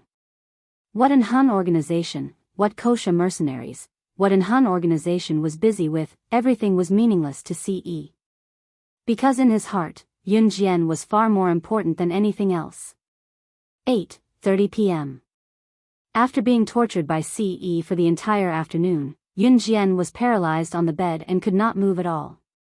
She had thought that knife wounds and gunshot wounds were the most painful injuries, but why were these things so tiring and painful as well? If she had known it would be so painful from the start, she would have waited until she was an adult before doing it. Yunjian even wanted to kill someone now. Why didn't Shuang break it completely? It seemed like she had to kidnap Si Luo. Of course, these were just Yunjian's thoughts. She did not regret being able to become his woman. Ce and Yunjian were sleeping on the bed. He hugged Yunjian tightly and refused to let go. If it weren't for Yunjian begging him to let her go on the bed, he would probably be able to fight until the next morning. As soon as they were done, Ce walked into the bathroom and wiped Yunjian's body carefully with a basin of water. She even wiped the blood off Yunjian's face. Ce didn't even care about herself. She first wiped Yunjian's body carefully, then went into the bathroom to take a cold shower. She came over and hugged Yunjian, holding her in her arms and smelling her hair. That was great. His Xiao Jian was his now, rightfully so. If someone dared to plagiarize his Xiao Jian in the future and he spoke up again, it would be perfectly justifiable. Xiao Jian, does it hurt? Ce placed his hand on Yunjian's stomach, feeling a little regretful about his earlier rudeness. Yunjian turned away and ignored him. Ce panicked when he saw that. He propped himself up and turned to look at Yunjian. Xiao Jian, where does it hurt? Let me see. Don't look. Yunjian suddenly folded her legs and turned around to show him her back. She couldn't possibly spread her legs for him to see where it hurt. Ce had no idea what was wrong with him as he hugged Yunjian and rubbed and blew on her. It was obvious how much he cherished Yunjian. If the 4 leaders of an Hun group saw Ce's act of showing weakness, they would probably yell, "This isn't our young master." Yunjian did not know what was wrong with her. Since when did her voice become like this? Yunjian patted her cheeks lightly and shook her head in disbelief. Once she thought of what he did to her just now, Yunjian's cheeks were redder than a red pepper. They actually did it. Cough, cough. Ring, ring, ring. At this moment, a phone rang. As if to prevent awkwardness, Yunjian reached for her phone on the bedside table. Suddenly, a hand went around her shoulder and took the phone before she did, placing it in her hand and telling her, "Don't move if it hurts." "I'll do it." He would do everything. Ce looked a little like a pug trying to please its owner. Yunjian could not help smiling. She answered the call. It was Luo Mei, asking Yunjian to go out and play. Yunjian agreed. After she hung up, Ce's voice followed, "You're not allowed to go. You're still hurting." Wasn't she still hurting down there? I'm not hurting anymore. Yunjian suddenly felt shy. She pushed Ce away and quickly got up to put on her clothes. After Yunjian got up, Ce saw a red spot on the bed where Ce and her were having sex. Yunjian was halfway through putting on her clothes when she suddenly saw this. She walked over and wanted to pull off the sheets. Ce grabbed her hand. "What's wrong?" "I'm going to shower first." Yunjian blushed and did not dare to look at Ce. Chapter 1845. The bedsheet instantly became a priceless treasure in Ce's eyes. Yunjian could not out-talk Ce in the end. She wanted to pull the bedsheet when Ce was not paying attention, but the soreness between her legs numbed her and made her legs wobble. If it were not for her good stamina, Yunjian would have knelt on the floor long ago. Yunjian, however, turned to her side and fell toward the edge of the bed instead of kneeling. If a normal person was tortured by Ce for 8 hours, they would probably not even be able to lift their legs. Yunjian had just stood up to put on her clothes and take a few steps. She had only taken a few steps when the soreness in her thighs made her unable to stand up again. He had just gone at her for 8 hours. Yunjian did not have any common sense, so she agreed to go out and play without hesitation, thinking that she could still walk. Now, however, her legs were numb. The lingering pain after the battle was not excruciating but soft. Yunjian felt like her legs were like springs when she stood up, unable to move at all. She only managed to avoid falling on the floor by pouncing on the bed. Ce scooped Yunjian up to his chest and pulled her into his embrace. "You're not allowed to go out today. You're not allowed to wash the bedsheet," Ce said domineeringly as he gripped her hand. His Xiao Jian wanted to run away the moment she became his woman. He would not allow it. "I've already made an appointment. I'll go out later," Yunjian said, too shy to look at Ce's face. Ce, who had just had sex, was not satisfied yet. He had let her go earlier because he felt that she was tired.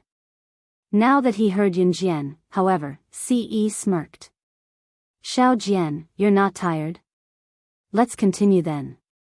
As he spoke, he turned and pinned Yunjian on the bed. Yunjian's words were shoved to the back of her head by Ce as well. Before she was forced to go 3 rounds, Yunjian could only think of one word: beast. Soft and lingering moans could be heard continuously. It wasn't until 10:30 p.m. that Ce finally ended her assault. It was too late now. Yunjian did not even have the strength to lift her hand, let alone look for the rockberry. Her legs were soft as if they didn't belong to her at all. Who told her that doing such a thing would consume so much energy? At this moment, Ce's hands were on her hips. Yunjian suddenly remembered that she had agreed to go out with Luo Berry at 8 o'clock. It was already past 10 o'clock. She quickly picked up the phone and made a call. Beep, beep, beep. The phone rang 3 times. After 3 rings, Luo Mei picked up Yunjian's call and said anxiously, "Yunjian, are you okay? He didn't fall, did he? Nothing happened, right? I called you so many times, but you didn't pick up. I was so worried." Rockberry's voice was heard. The phone rang, but Ce pressed it down forcefully. He even set the phone's ringtone to none, before continuing to do the deed. Yunjian had actually arrived at an Han organization on the 10th of November, which was yesterday. However, she had stayed at Luo Mei's place for a night, so Luo Mei knew that she was here. Mo Sun was very gentlemanly to Luo Mei. He had arranged for her to stay alone, unlike Shuang who forced Si Luo to stay in his room. Yun Jian's eyes flickered when she heard Luo Mei's words. She immediately found a ridiculous excuse and said to Luo Mei, "I accidentally fell and couldn't move. That's why I didn't call you to explain." This was the most ridiculous lie that Yun Jian had ever told. She didn't expect Luo Mei to believe her. "Ah. Are you in pain? Do you need me to come over and take a look? Have you seen a doctor? Wait for me, I'll be right there." Luo Mei panicked. She really thought that Yun Jian was injured, so she quickly spoke up. "I'm fine now. It's just a minor injury. You don't have to come over," Yun Jian said to Luo Mei with a hoarse voice. "Are you really fine?" Luo Mei asked worriedly. Yun Jian nodded. She wasn't really injured. If Luo Mei accompanied her to the hospital, the doctor would probably only say, "Young lady, don't overindulge in your desires at such a young age. Your voice is hoarse. Do you have a cold? You must have a good rest," Luo Berry added.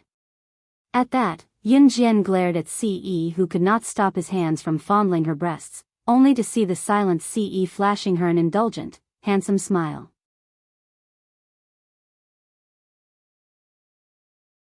Chapter 1846. Ce smirked, realizing that he was becoming more and more addicted to his Xiao Jian. Her entire body belonged to him. Every part of her body was in contact with his soul. Even her toes were not spared. Ce arched his handsome face and reached out to pull Yun Jian into his embrace. His hands moved up and down. Yun Jian patted Ce's hand twice, but Ce's eyes were fixed on her. In the end, she was too embarrassed to call Luo Mei while being touched by Ce, so she found an excuse to end the call. Yun Jian did not get out of bed for 3 days and 3 nights. Ce was like a beast that was about to starve to death now that he had tasted meat. It was the first time Yun Jian felt extreme soreness in her back. In spite of it, Yun Jian was still Yun Jian. Her stamina was incomparable to ordinary women. As they were heading to the hunting school on the 15th of November, Yun Jian stayed with Ce for a while longer. On the 14th of November, Yun Jian returned to Longmen City with Ce. Yun Jian was going to the hunting school for a year, so she returned to Longmen City today to visit her younger brother, Xiao Yunzhu, and the rest. Knowing that Yun Jian was going to the hunting school for a year, Ce did not say a word about it. In spite of it, Yun Jian knew that just like what her master had said, even if she did not bring him to the hunting school, he would go to the hunting school himself to look for her. The day before they went to the hunting school, Yun Jian and Ce went to Wuning Elementary School where Xiao Yunzhu and Duanli studied. Wuning Elementary School was beautifying the school recently. Not only were the students beautifying their classrooms, the school was also building a flat cement road. After Xiao Yunzhu and Duanli were done with their tasks, they strode with their short legs toward where Yun Jian and Ce were outside the school gate. Brother Ce. Sister Yun Jian. Xiao Yunzhu and Duanli rushed into the arms of Ce and Yun Jian respectively. Yun Jian pinched Duanli's cheeks and grabbed her hand. Ce grabbed Xiao Yunzhu's collar and dragged him to the kindergarten to pick up Duanya. Knowing that her daughter would be away for a year, Qin Yiru prepared a sumptuous dinner. Everyone sat around the table and enjoyed the sumptuous dinner. After that, Yun Jian and Ce returned home. Ce used the excuse that Yun Jian was going to be away for a year and pressed Yun Jian down on the bed, the sofa, the door, the bathroom, after a round of suppression. Young men who had tasted meat were the fiercest. Yun Jian truly understood the meaning of this sentence. Ce kissed and touched her, vividly displaying the word, immoral. The next morning, Ce personally sent Yun Jian to Min City Military Academy. When they arrived at the entrance, everyone looked over. Yun Jian and Ce were not only compatible in terms of looks, but they were also tall and well-proportioned. No matter where they went, they would be a very beautiful couple.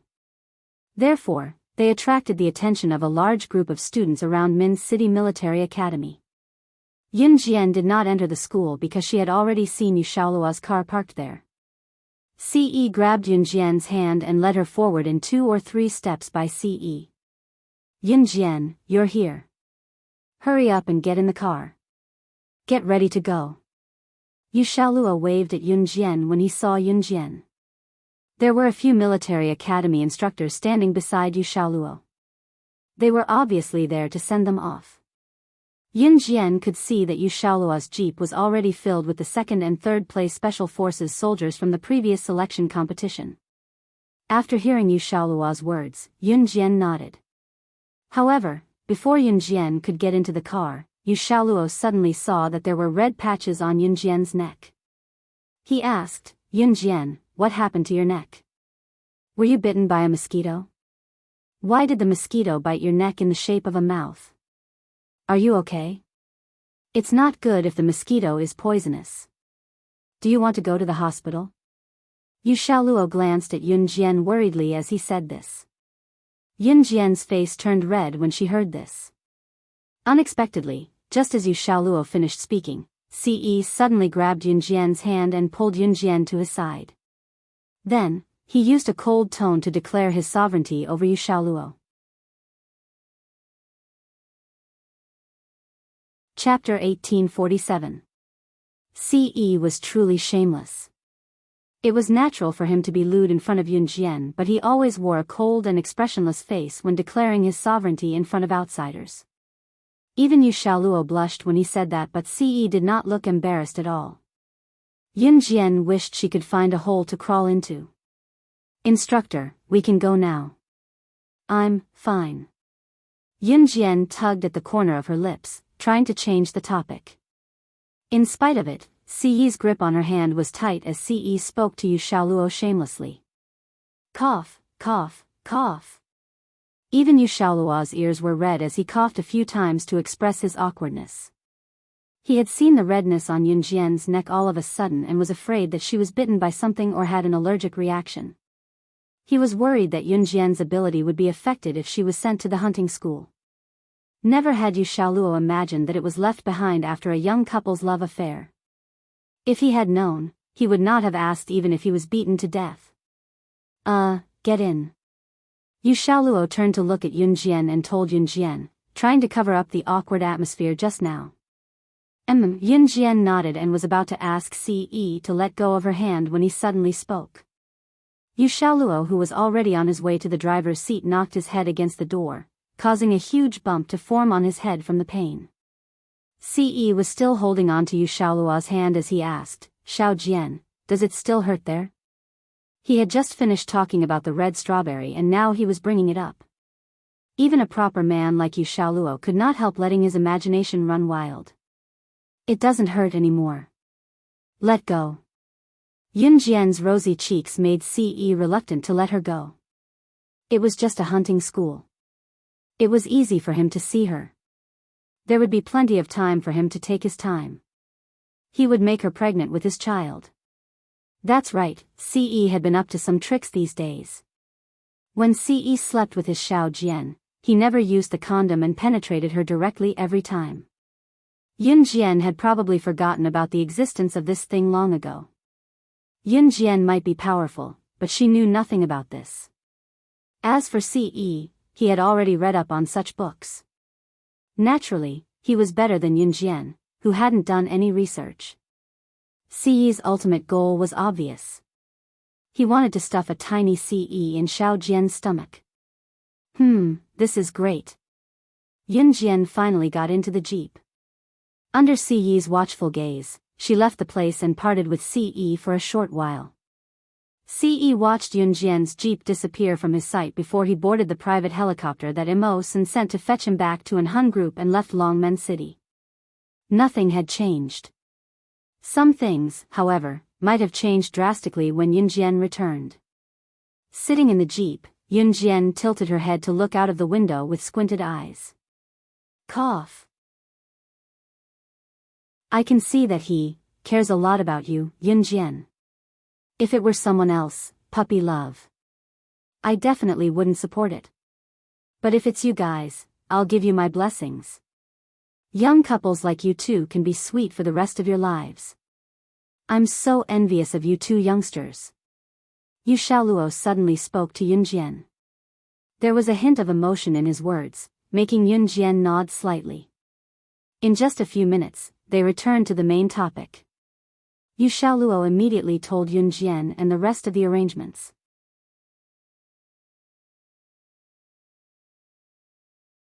Chapter 1848.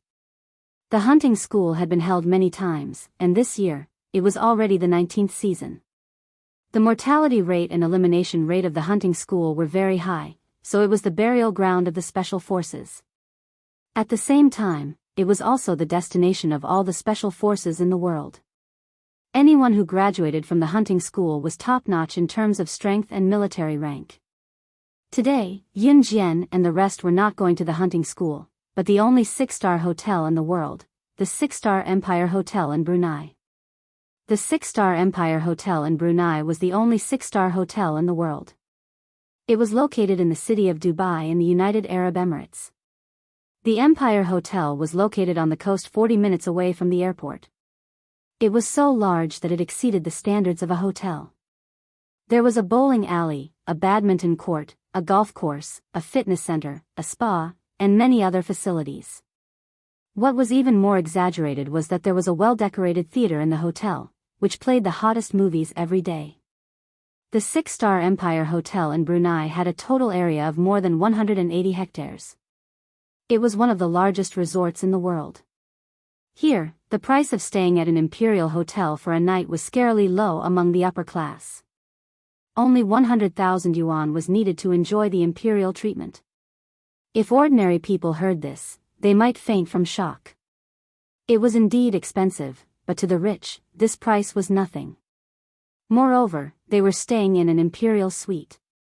After all, the imperial treatment was different from ordinary hotels. Here, one could enjoy everything that one could enjoy outside.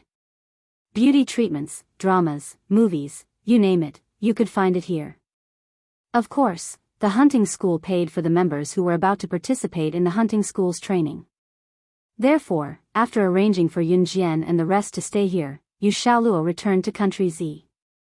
Because the elimination rate and death rate of the hunting school were very high, all the members were invited here. It was similar to the last sumptuous dinner before being beheaded in ancient times. After Yun Jian and the rest arrived, Yu Xiaoluo left.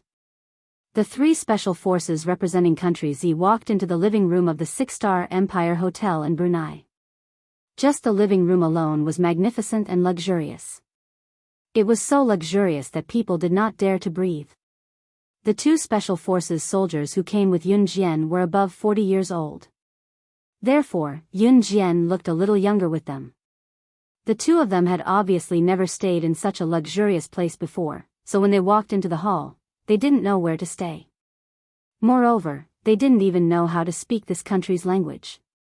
Yun Jian went to the counter while the 2 of them were at a loss. She knocked on the counter and spoke to the foreign attendant in Dubai's local Arabic under her gaze. I'm sorry, but I'm sorry. Hunting school members from Z country, 3 of them. Please check in. It was not Yun Jian's first time staying at the 6-star Empire Hotel in Brunei. She had been here a few times in her previous life, so she was not unfamiliar with the place. When the foreign waitress heard Yun Jian's words, she lowered her head at first. When she looked up at Yun Jian, she was shocked. The person who spoke was not from her country. This little kid was obviously a foreigner. How could he speak her country's language? She almost thought that this little kid was a citizen of her country when she heard his voice. And she was one of the Z country's special forces that was about to participate in the hunting school? You can speak Arabic. The special forces soldier who was with Yun Jian exclaimed after hearing Yun Jian's words.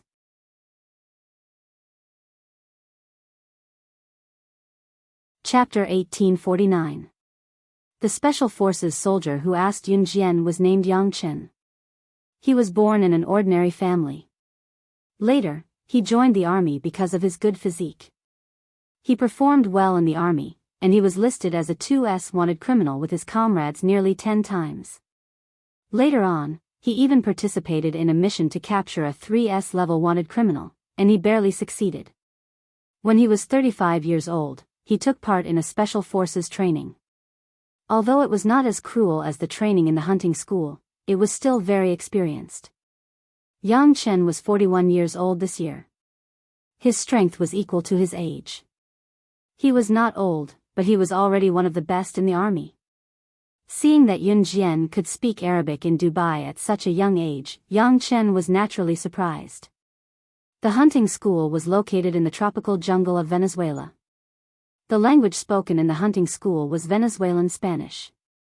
Therefore, before coming here, Yang Chen and the other Special Forces soldier Ding Jianlin had been sent to learn Spanish in depth.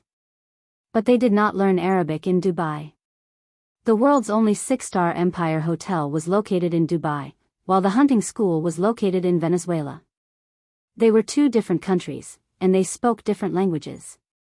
Yang Chen and Ding Jianlin did not expect to go to the 6-star Empire Hotel in Dubai before going to the hunting school, so they were not prepared at all. But they did not expect that Yun Jian could speak Arabic. But after being stunned for a short while, they reacted quickly. Yun Jian could win the first place in the preliminaries, and was valued by the leaders at such a young age. Her strength was definitely not bad, so it was not surprising that she could speak Arabic. Just when Yang Chen and Ding Jianlin were thinking about this, Yun Jian had taken their room cards from the front desk and handed them to Yang Chen and Ding Jianlin, room cards. Yang Chen and Ding Jianlin took their room cards, feeling a little scared. The hunting school was famous for its inhumane, devil training, and the three of them represented Z country to participate in the training. Their ultimate goal was to win glory for their country. Before entering the hunting school, of course they were scared. What were they scared of? They were scared that they could not win glory for their country. But how come Yun Jian was not scared at all? On the contrary, after giving their room cards to Yang Chen and Ding Jianlin, Yun Jian waved to Yang Chen and Ding Jianlin, and turned to her main room. While walking, Yun Jian left them with a gorgeous back view, and waved her hand. "I will go first, make yourself at home." Yun Jian knew the terrain here like the back of her hand. Chen Yang and Ding Jianlin were surprised that Yun Jian could find where they lived without asking anyone. The two of them gulped. Fortunately, the hotel had a language exchange service for people from different countries. After asking around, the two of them found their respective rooms. On the other hand, Yun Jian wandered lazily between the luxurious buildings with her room card in hand and finally came to her room. This was a hotel room with imperial treatment. Here, just the toilet alone was bigger than an ordinary hotel room. There was also a living room, kitchen, upper and lower floors, as well as an observation deck, a hot spring, a swimming pool, and so on. Yun Jian took a quick shower in the bathroom and went downstairs to the shooting range. Here, the shooting range was not only about bows and arrows. The most popular shooting in Dubai was shooting with real guns. When Yun Jian walked in, she saw many people holding real guns in front of various targets, learning shooting under the guidance of coaches. People who lived in the 6-star Empire Hotel in Brunei were definitely rich. Like Yun Jian, there were a total of 31 people who were going to the hunting school. Not all the people who lived in the 6-star Empire Hotel in Brunei were members of the hunting school. There were a lot of rich people living here, and Yun Jian and her group were just passing by. When Yun Jian walked in, she saw many young people who loved guns from different countries were using guns under the guidance of coaches. Yun Jian narrowed her eyes, and walked lazily to a closed shooting room. The shooting room was the only room in the shooting range. It had been abandoned for more than a year, and no one had entered it to shoot. That was because this was the VIP room that Yun Jian had reserved in her past life. Other than her, slaying God, no one else could enter. She would enter the room directly every time she came here. Just a second before Yun Jian was about to enter the room, a coach hurried over from afar and stopped her, telling her, "You're not allowed to enter the room." Chapter 1850. The instructor hurriedly ran over to stop Yun Jian. He did not explain why he did not allow Yun Jian to enter the shooting range. All he said was that she could not enter the private room and asked Yunjian to follow him to another place to practice her shooting skills. Yunjian narrowed her eyes at the sight. She narrowed her eyes because she was satisfied with the instructor's method. Or rather, she was satisfied with the shooting range's method. Slaying God had disappeared for more than a year. The last time she came to the shooting range in Brunei's 6-star Empire Hotel was a year ago, and she had not been there for more than a year. Logically speaking, if the shooting range did not see her and someone needed a private room, they could blackmail the person by offering double the price. After all, there was no shortage of rich people here. Obviously, the shooting range was very honest. If she did not come, the only private room in the shooting range would be empty and no one would be allowed to enter. Yunjian narrowed her eyes and replied to the instructor, "Okay." She would go somewhere else to practice. She did not want to make things difficult for the instructor. The instructor smiled and asked Yunjian in a friendly tone, "You're from country Z, aren't you?" The instructor spoke fluent local Arabic, the same as his conversation with Yunjian earlier. "Yes." Yunjian walked in front. She nodded and gave a brief reply. "You speak Arabic so well. You sound like a Dubai native." The instructor could not help but exclaim. Yunjian did not reply to his exclamation. The instructor did not feel awkward and pointed to a spot for Yunjian. "Young lady, let's go over there.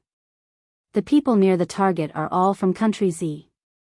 It'll be easier for you to communicate with them if you stand next to them. Moreover, there's only one target nearby. People who shoot in the shooting range would usually choose a gun. The pistols and rifles in this shooting range were all real guns. People who came from all over the country wanted to experience real guns. Therefore, the targets around them were already filled with people except for the one the instructor had mentioned." Yunjian nodded with narrowed eyes. Seeing that Yunjian was the same, the instructor brought Yunjian over. There were a few young men in their 20s standing next to the target. These men were dressed in branded clothes and looked very cool. There were also a few young girls in their 20s standing beside them. They were all dressed in famous brands, and even their hands and necks were full of luxurious luxury goods. They were all from Z country and had been playing with guns under the instruction of their coach. At this moment, one of the more handsome young men was holding a pistol with both hands and shooting targets under the instruction of the coach. The other young men and girls watched the young man play with the gun. "Li Wei, you can do it. Show us how you hit the bullseye with your first shot." The young men and women next to him were shouting at the handsome young man who was holding a pistol and aiming it at the target with trembling hands. Hearing this shout, Yunjian walked over. She could clearly see that the young man called Li Wei's hands were trembling. It was obvious that he wanted to stand out in front of a group of people, but he didn't have the confidence to hit the mark. The young man was called Shen Li Wei. Bang! The shot was fired in the end. Shen Li Wei's hand holding the pistol trembled. When a real gun fired a bullet, the sound of the gunshot was especially loud. The gun would also shake twice with the impulse of the shot. At this time, the person holding the gun had to hold the gun steady. Generally, people who played with guns would be shocked by the shot of the gun every time. This man called Shen Li Wei was no exception. His body trembled slightly. When playing with a real gun, the scariest thing was to hurt oneself. People who weren't familiar with guns would tremble because of fear. "Hit the bullseye." The instructor's voice sounded, making the man called Shen Li Wei heave a big sigh of relief. A few young people praised him from the side. "Wow.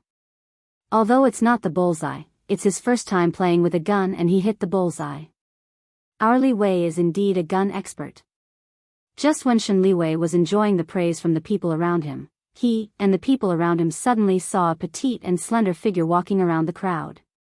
They saw Yunjian standing on the target. She picked up the pistol on the table and loaded it without waiting for the instructor behind her to come over. She skillfully held the gun with one hand and fired 3 shots at the bullseye without even looking. The gunshot sounded again. 10. 10 bullseye. The instructor stood forward and opened his eyes wide. Under the shocked gaze of the group of young people, Yun Jian put down the gun and said to the instructor who followed her in horror. Chapter 1851. Generally, the effective range of a handgun was around 50 to 100 meters. Any further and it would not be accurate. Those who could pull out a gun and hit someone within 30 meters were sharpshooters. However, the maximum range of a handgun was far more than that. Of course, it was possible to use a handgun to shoot something beyond 100 meters. However, beyond 100 meters, it would be very difficult to shoot accurately. Therefore, the maximum range of a shooting gallery like this was usually around 50 to 100 meters. Any further and there would not be a place for people to continue shooting. After all, this was not a special forces training base. It was a place for tourists to experience shooting. However, normal tourists would have a certain degree of difficulty even if they were to shoot at a 20-meter target. Therefore, most of the targets around here were only 20 meters. After hearing Yun Jian's words and seeing Yun Jian's amazing shooting skills just now, 3 bullets were fired consecutively and all of them hit the bullseye. That was not all. She even said that she wanted the target to be adjusted to the furthest shooting range. Because the maximum range of a gun was not just 100 meters. However, in a shooting gallery, the maximum range that could be adjusted was only 100 meters. 100 meters. Could she do it? Just now, Yun Jian was speaking in Chinese. Therefore, the young people beside her who had just shot a bullseye as if they had won the world championship could understand what Yun Jian was saying. The coach also spoke Chinese. Naturally, he could understand. Therefore, when they heard Yun Jian's words, the young men and women, including the coaches around them, were all shocked. You. Young lady, you. Are you sure? You really want to adjust the target to the maximum range? 100 meters? The coach was in disbelief. Hitting 3 bullseye within 20 meters. Yun Jian's result had already made everyone present exclaim. She was indeed amazing. The coach behind Yun Jian initially thought that Yun Jian did not know how to use a gun. However, the feeling of shooting a target with a 20-meter range was different from shooting a target with a 100-meter range. This was a difference of 80 meters. There was a difference of 80 meters between them. What kind of concept was that? For example, a sharpshooter who could pull out a gun and shoot a person within 30 meters was a sharpshooter. However, if a sharpshooter who could pull out a gun and shoot a person within 30 meters was able to shoot a person 100 meters away, it was a completely different concept. Even the coaches in the shooting gallery did not have many who could hit the bullseye within 100 meters. At a distance of 100 meters, even hitting the target was a problem. Of course, I'm sure, Yun Jian glanced at the coach and said in front of the dumbfounded young people. A target 100 meters away was still too close for her. However, the furthest range here was only a few meters. After all, even though this shooting gallery was large, it was still within the gallery. There was no shooting range as far as the eye could see. This was the reason why Yun Jian wanted to enter the gallery. The furthest shooting range of her box was 200 meters. Okay. I'll go move it. After hearing Yun Jian's words, the coach took a deep breath. Just as he was about to order someone to move the bullseye, Yun Jian interrupted him. There's no need, Yun Jian said abruptly. Hearing this, the young men and women standing nearby all breathed a sigh of relief for some reason. Even though Yun Jian had amazed them, after hearing Yun Jian's words, they still thought to themselves. Indeed, hitting the bullseye within 20 meters with 3 bullseye was already the limit. This young lady said that she wanted to shoot the bullseye within 100 meters. Was she trying to be brave? Just as these young men and women were thinking this, Yun Jian's words rang out again. Yun Jian's words immediately made the young men and women widen their eyes. The coach was even more shocked. When Yun Jian saw a girl at the entrance of the shooting gallery, she narrowed her eyes and said, "You're right."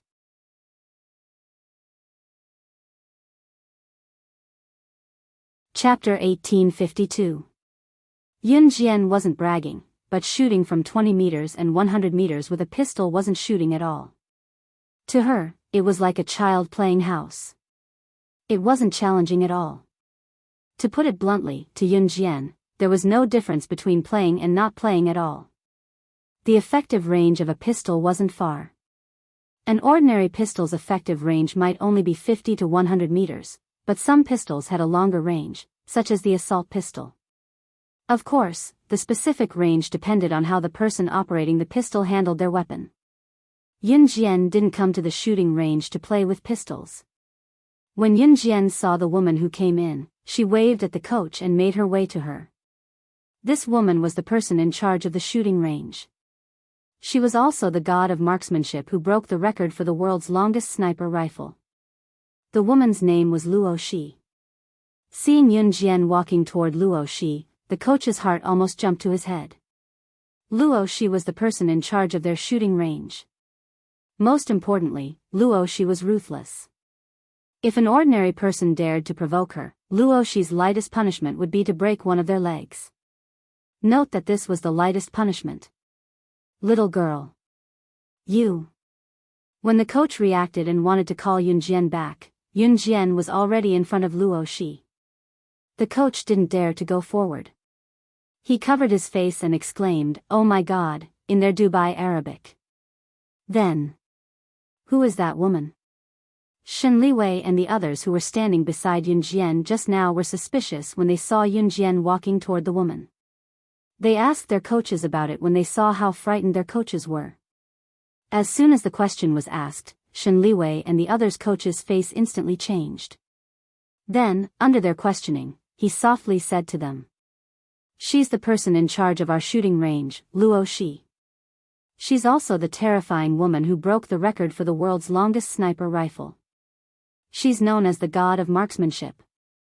She's internationally famous. Luo Shi is ruthless.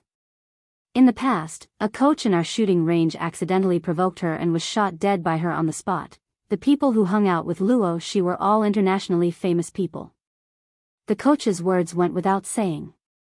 What he meant was that the people who played with Luo Shi were all demons who killed without batting an eyelid.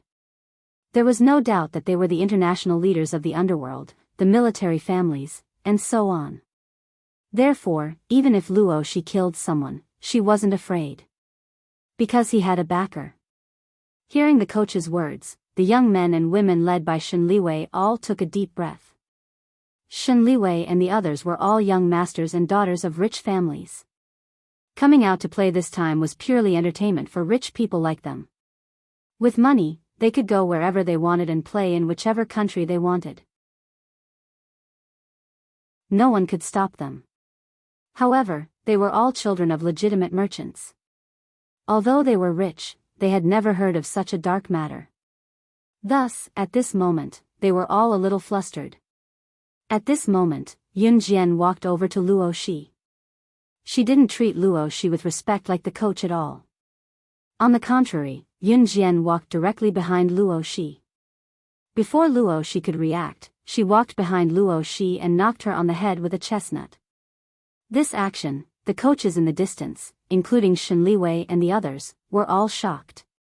Someone was about to be shot to death for provoking Luo Shi verbally, yet Yun Jian dared to go over and hit the girl's head with a chestnut. Did she want to die? Everyone was scared half to death. However, they saw that Yun Jian had said something. After Luo Shi reacted, not only did she not shoot Yun Jian in anger, Luo Shi instead widened her eyes and looked at Yun Jian.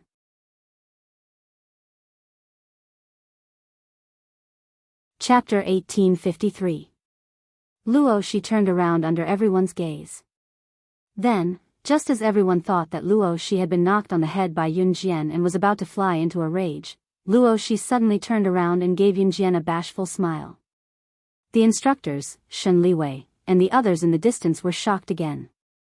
Especially Shen Liwei and the others. Wasn't Luo Shi, who was known as the god of guns, a terrifying woman? She had even shot a coach to death because he had annoyed her. Then shouldn't Luo Shi be an extremely terrifying existence? Just now, Yun Jian had given Luo Shi a chestnut with her hand when she walked over, rapping the girl's head hard. Even if a normal person was standing there, if someone suddenly walked behind them and hit them hard on the head, they would feel uncomfortable. Not to mention a terrifying woman like Luo Shi. If the coach were to do what Yun Jian had just done, he would probably be so dead that not even his bones could be found. But after Yun Jian knocked on Luo Shi's head, she said something, and Luo Shi actually turned around and smiled shyly at Yun Jian. This action made Shen Liwei and the other instructors, who were standing in place, open their mouths. Even some of the instructors, who didn't know what was going on, opened their mouths wide when they saw this scene. Perhaps tourists like Shen Liwei didn't know how terrifying Luo Shi was, but how could the instructors not know? How terrifying was Luo Shi?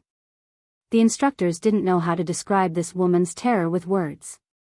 However, just when the crowd thought that this was already the most shocking scene they had seen, in the next breath, an even more shocking turn of events occurred. After Luo Shi saw Yun Jian, she smiled shyly.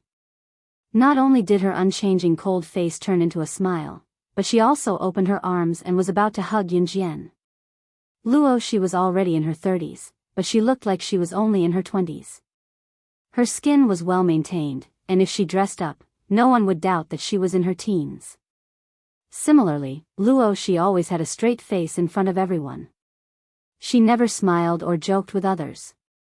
But today, Luo Shi's actions not only overturned everyone's understanding of her, but also made all the coaches go crazy. She actually reached out to Yun Jian and hugged her. Not far away, a coach raised his glasses, craned his neck, and said in an English pronunciation that everyone present could understand, somewhat incredulously. "Oh my God, this can't be real, right?" Luo Shi's strength was outstanding, which was a stark contrast to her cold personality. She didn't like to get close to people. She never hugged anyone and only focused on shooting. For someone like her, she had dedicated her entire life to learning how to shoot. That was why she was able to break the record for the longest shooting range of a sniper rifle. She was also known as the God of Shooting. This was probably the reason why Luo Shi was still single. As long as a person abandoned everything to learn something because he or she liked it, as long as this person wasn't stupid, most people would achieve more or less. In everyone's eyes, Luo Shi was such a cold and isolated person. But today, she actually took the initiative to hug a girl. Just when everyone thought that Yun Jian and Luo Shi were going to hug each other, Yun Jian's expression changed. What happened next was even more shocking. Most people would be overjoyed if a woman like Luo Shi, who had such high achievements and terrifying strength, took the initiative to hug anyone. But when Luo Shi was about to hug her, Yun Jian reached out and stopped Luo Shi from pouncing on her. She gave Luo Shi a smile in front of everyone and said something that everyone thought was suicidal.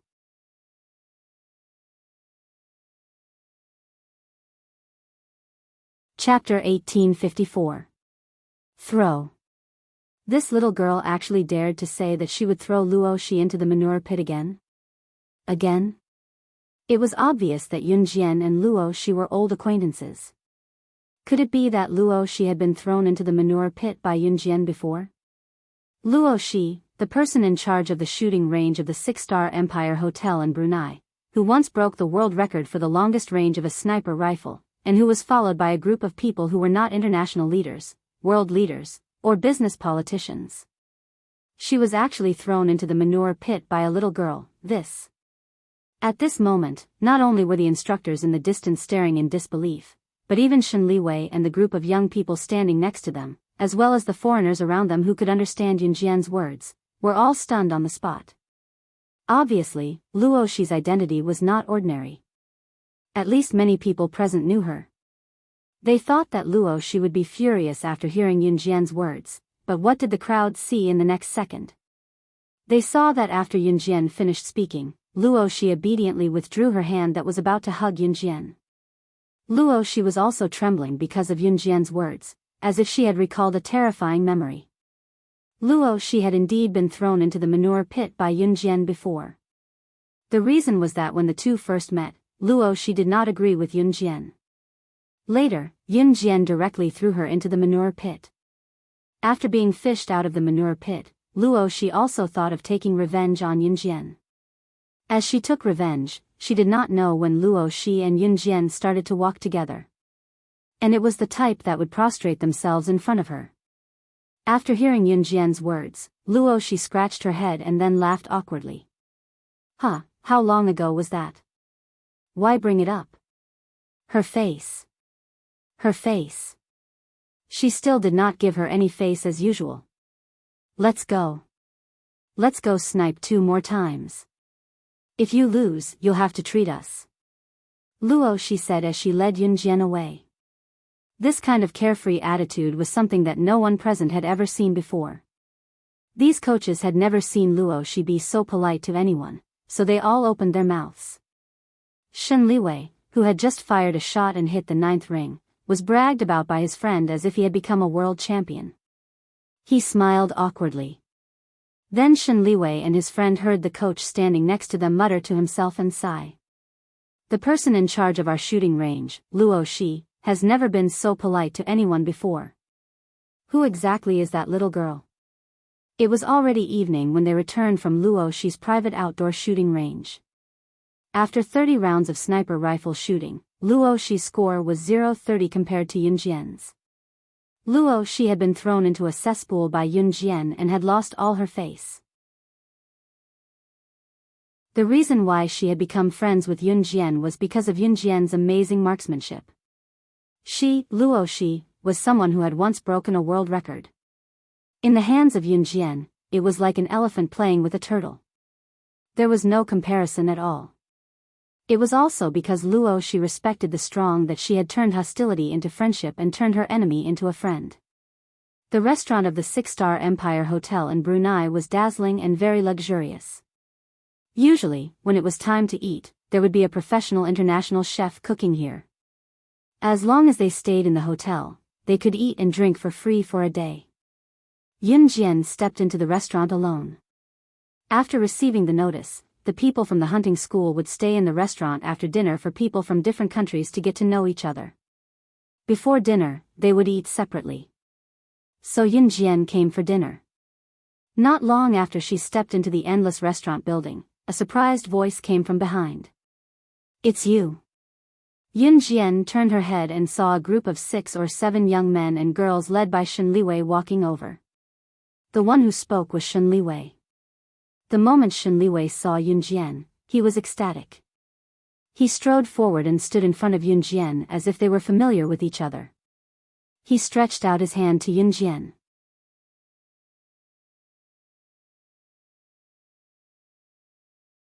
Chapter 1855.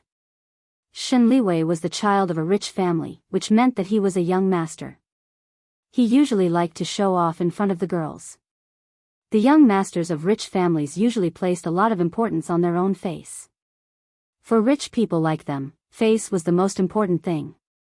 And Yunjian's strength made Shen Liwei and the others worship her. The reason why Shen Liwei ran over to stop Yunjian was because of Yunjian's amazing strength. No one wanted to make friends with the weak and join forces with the strong. As long as someone was at a higher level, they would rarely take the initiative to make friends with people who were much lower than them. But if they met someone who was at a higher level than them, they would be like Shen Liwei towards Yunjian. They would be submissive, afraid that they would say something that would make the other party unhappy. At this moment, Shen Liwei was confident that Yunjian would be willing to get to know him.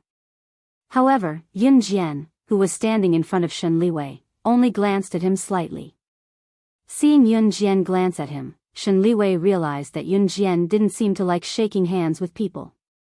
So Shen Liwei quickly withdrew his hand and looked at Yunjian with a smile. In front of his friends and girls, he said to Yunjian, My name is Shen Liwei, I'm from Z country, we're from the same country. Cough, this. And they're my friends. As Shen Liwei spoke, he began to stutter. Later on, he was stared at by Yunjian for a long time, and his face actually turned red. It wasn't because Shen Liwei had a good impression of Yunjian that he blushed. It was because Yunjian's strength just now made Shen Liwei have the impulse to treat Yunjian as his idol. In front of his idol, Shen Liwei began to stutter. Although Shen Liwei usually liked to show off in front of his friends, this was all forced out. Especially for someone like Shen Liwei, who was the richest in front of his friends, he had to learn some powerful skills to show off. When Shen Liwei was holding a real gun and shooting, he was actually panicking and didn't know how to move. But the friends around him were all shouting for him to hit the 10 points, which made Shen Liwei even more flustered. When he hit the 9th ring, Liwei Shen heaved a sigh of relief, and then felt a little smug. This was a normal reaction for young people. For example, in school, if you were to get first place in an exam, you would probably have to look at your classmates with your nose in the air. When he saw Yun Jian just now, Shen Liwei felt as if he had seen his idol. He saw what he wanted to be like. Therefore, when he saw Yun Jian in the restaurant, Shen Liwei ran over without thinking and called out to Yun Jian. Yun Jian raised her eyes slightly to glance at Shen Liwei, then moved her feet. Just as she was about to walk towards the dining hall, a young girl in her early 20s standing beside Shen Liwei shouted at Yun Jian. "You're amazing. So can you teach us how to shoot? We will be grateful to you. If you don't want to, you can name a price. We can afford it. I'm Meng Tian." Shen Liwei wasn't the only one who thought so. The few people standing beside him also thought so. Yun Jian was so powerful. If they could get Yun Jian to teach them her skills, wouldn't they become super powerful people when they returned? Shen Liwei and Meng Tian trembled with excitement just thinking about this. Yun Jian narrowed her eyes. Before Yun Jian could say anything, a burst of laughter sounded again. After the laughter fell, the owner of the laughter appeared. "You bunch of brats still want to be her disciple? Don't even think about it. She has never accepted a disciple before." The owner of the laughter was Luo Shi. Luo Shi strolled over from not far away and happened to hear the conversation between Shen Liwei and Meng Tian, so she couldn't help but speak up. Seeing that it was Luo Shi, Shen Liwei, Meng Tian, and the others were slightly stunned and took 2 steps back. Seeing this, Luo Shi didn't feel that there was anything wrong. She glanced at Yun Jian, who had her hands in her pockets lazily, and continued to speak to Shen Liwei and Meng Tian. "Not to mention you guys, even I was rejected when I wanted to be her disciple." Speaking up to this point, Luo Shi first clutched her chest and showed a sad expression. After a while, Luo Shi turned her head to look at Meng Tian and said to her, "Little girl, no matter how rich your family is, it's impossible to be her disciple. Do you know how many people begged to be her disciple? Not to mention the international big shots fighting to be her disciple."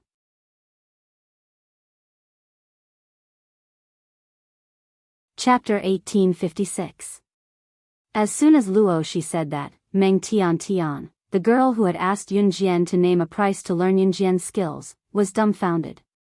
"You're saying someone converted $5 billion into cash and hired nearly 100 trucks to load the cash onto them and send it to her to be her disciple?"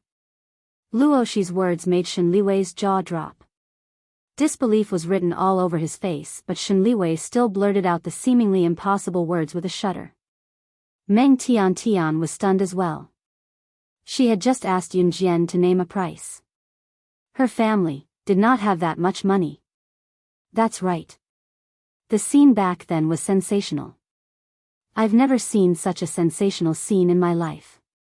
The money was like a drizzle falling from the sky. As long as she agreed, it was all hers. In the end, the person loaded the money onto nearly 100 trucks and sent it to her personally, scaring the neighbors. All she had to do was say, "How little, how embarrassing." Throw it out, and all the money was sent back. Luo Shi clicked her tongue as she recalled hearing Yun Jian reject someone who had offered $5 billion to be her disciple. These words caused Shen Li and Meng Tian to be stunned. The expressions on their faces changed from their mouths to their mouths wide open, then closing them again. They were so shocked that their eyes were wide open, like fish spitting bubbles in the water. That's why, if she takes anyone as her disciple in this lifetime, I'll immediately acknowledge that disciple as my master. I'll treat her like an ancestor and serve her. I'll have no complaints. If you spout nonsense, I, Luo Shi, will be struck by lightning and die a horrible death. Luo Shi was certain that Yun Jian would never take in a disciple in this lifetime. There were so many good seedlings in the world, but Yun Jian did not even spare them a glance. She did not even bat an eye when someone sent nearly 100 trucks worth of cash to Yun Jian. She would take in a disciple? Bullsh *t. Even if the sky fell, it would not be possible. Country Z, Zhe Province's Longmen City welcomes you. Since Luo Shi had boasted so much, Yun Jian would feel embarrassed if she didn't say anything. Just as Luo Shi was talking with relish, Yun Jian's voice came faintly, which made Luo Shi suddenly stunned. What do you mean by that? Luo Shi suddenly had a bad feeling. This kind of premonition was called not being able to keep the words that came out of one's mouth. One had to pay the price for one's words. My disciple, Zhang Xiaofeng, from Zhe Province's Longmen City, a student of Longmen City No. 1 High School. He's also the ancestor you're supposed to serve.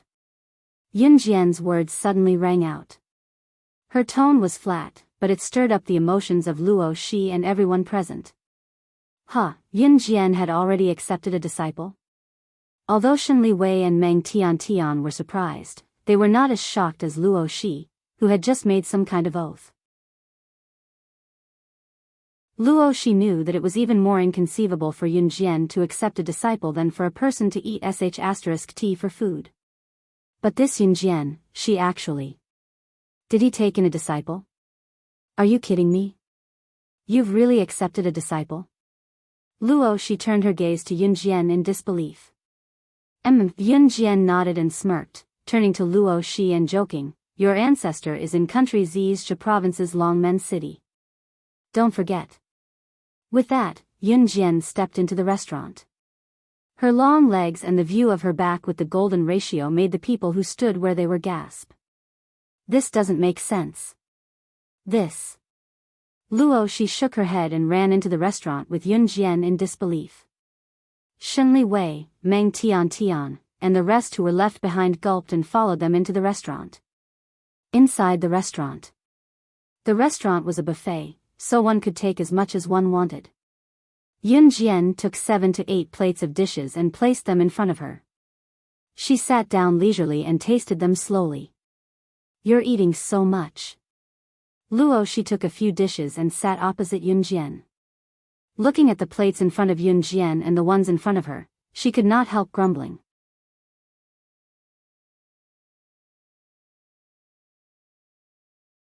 Chapter 1857. Luo Shi pursed her lips at her words. Although Luo Shi looked young and was only in her 20s, she was already 30 years old. She was already past the point of puberty.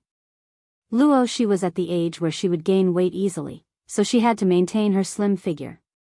Yun Jian took 7 to 8 plates, each one filled to the brim. Luo Shi was envious of how she ate without restraint. She would not gain weight no matter how much she ate. Yun Jian ate so much and she had a reason to say that she was still growing. Luo Shi pursed her lips and buried her head in her food.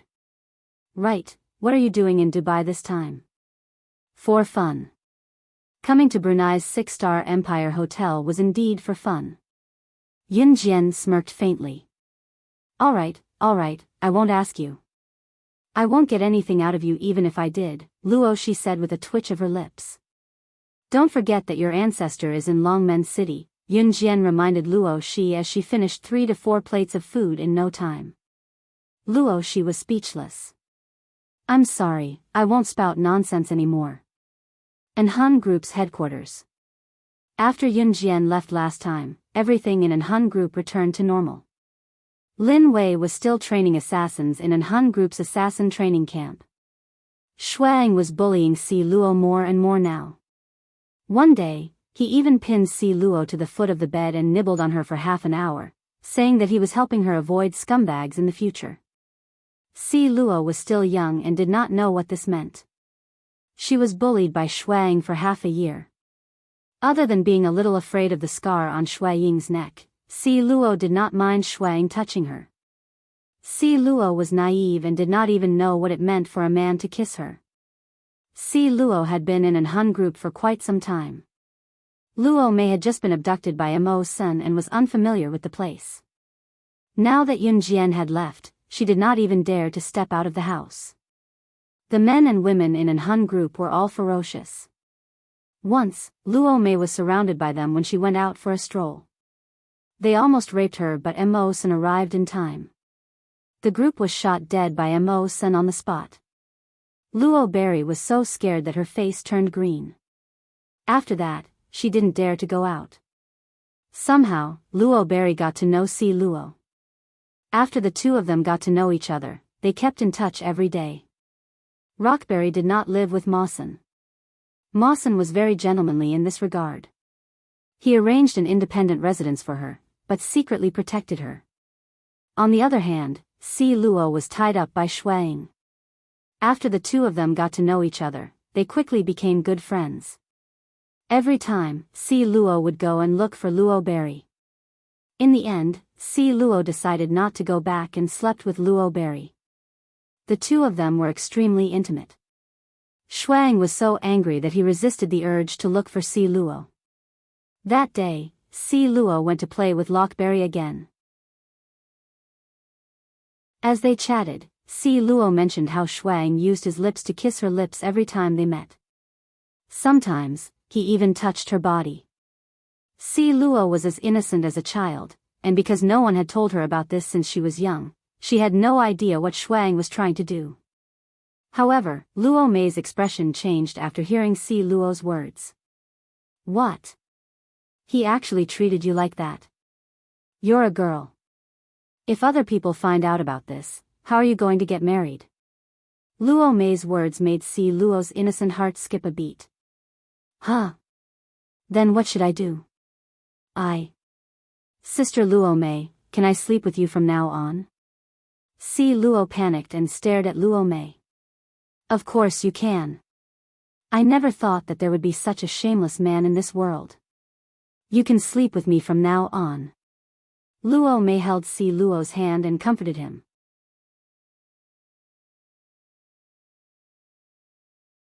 Chapter 1858. Once he reached Mo Sen, Shuang went straight to the point. The woman you brought back kidnapped my woman. What's going on? Mo Sen glanced at Shuang. At that moment, Luo Berry was comforting Si Luo. Si Luo said that Shuang wanted to do intimate things with her every day, so Luo Berry understood that Shuang was forcing Si Luo to do intimate things. It was Luo Berry's first time hearing about this. She blushed at the mention of it, but she still told Si Luo what she knew. Did you guys use any protection? What protection? Si Luo had no idea that Luo Berry had misunderstood that Shuang was already having sex with her, so she asked in a silly manner. Of course not. That's too much. What if you get pregnant? Luo Berry said angrily. What's pregnant? Si Luo asked innocently. It means that you have a baby in your stomach. Luo Berry explained. Huh? Then, what should I do? Si Luo's face turned green. 30 minutes later, Shuang brought Mo Sen to Luo Berry's place. What he saw was his wife crying on Luo Berry's body. Si Luo's eyes were red and swollen when he looked up at Shuang. It was obvious that he had been crying for a while. Most importantly, Si Luo shrunk back in fear when he saw Lu Sheng.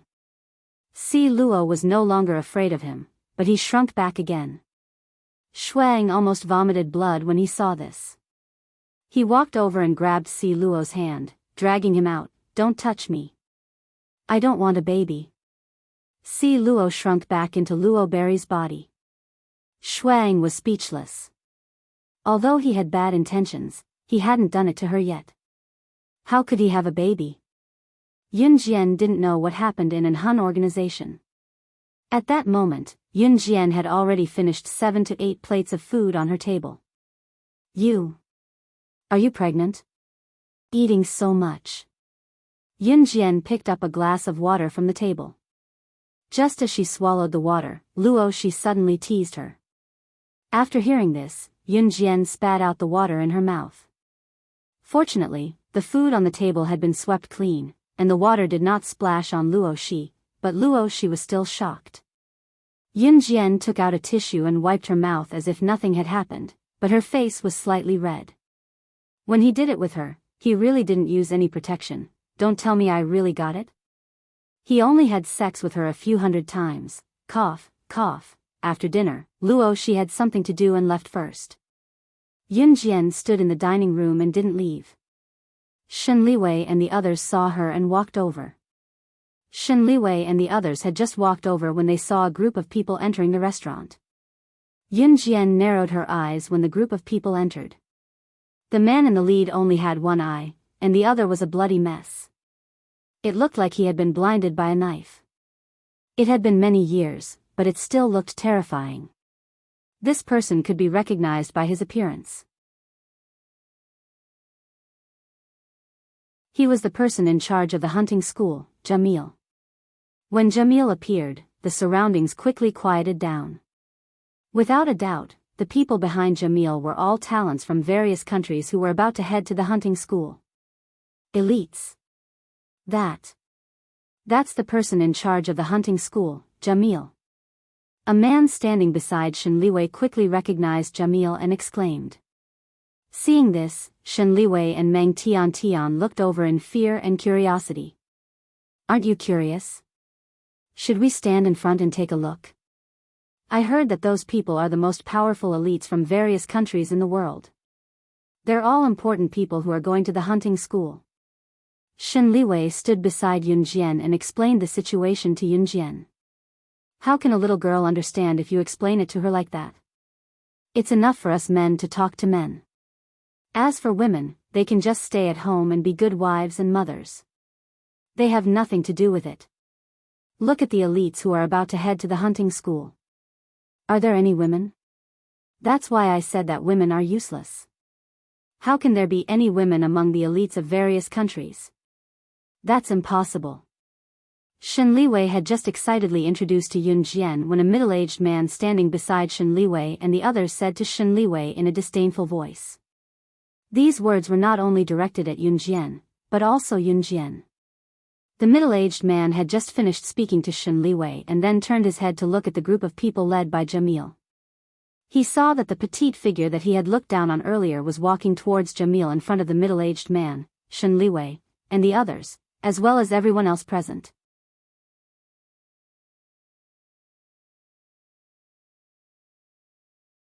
Chapter 1859. Jamil also had a military position in Venezuela. The hunting school was not an invisible school, but a school that trained the best students carefully selected from various countries. But the biggest difference between the hunting school and the general military school was that the hunting school was known as the world-famous devil training. And entering the hunting school required signing a life and death agreement, because the death rate in the hunting school was extremely high. Any accidental casualties would be borne by their own country or the person. The hunting school was also a military school, so there was nothing wrong with Yun Jian using the military way to ask to join the team. Return to the team immediately. Jamil just glanced at Yun Jian, a little surprised that there was a girl in this year's hunting school. But Jamil did not pay much attention to Yun Jian. Although Yun Jian was beautiful, in Jamil's eyes, strength was the absolute truth. Without the support of strength, no matter how beautiful she was, Jamil would not think that she was powerful. Yun Jian stood with the group beside Jamil under everyone's gaze. Yun Jian, you just arrived? Chen Yang and Ding Jianlin, who had already joined the team, looked at Yun Jian and asked. Yun Jian replied, I was eating in the restaurant just now. Then there was no sound. However, Shen Liwei, Meng Tian, the middle-aged man who had rudely said that women were useless, and everyone in the restaurant, who had been watching the situation from afar, were all stunned. Yun Jian was a little girl from Z country, and Chen Yang and Ding Jianlin were no doubt special forces from Z country. Since the two of them had greeted Yun Jian, then Yun Jian must have come from Z country to participate in the hunting school training with the two of them. Shen Liwei and Meng Tian stared with wide eyes, their faces full of shock. No wonder. Yun Jian's marksmanship was so good before. So she was an elite going to the hunting school. They had just said in front of Yun Jian that the elites who could go to the hunting school were so powerful. Now thinking about it, Shen Liwei blushed and felt embarrassed. After everyone had arrived, the group of people standing around to watch the show immediately realized that among the elites from various countries, there were few young people in their 20s, many in their 30s, and not many in their 40s. But coming and going, all of them were men. Yun Jian was the only teenager who was a young girl. Looking from afar, Yun Jian's beautiful and slender figure was especially outstanding. Although she was not as tall as these men, her figure was the perfect golden ratio, and her fair and beautiful face was especially outstanding.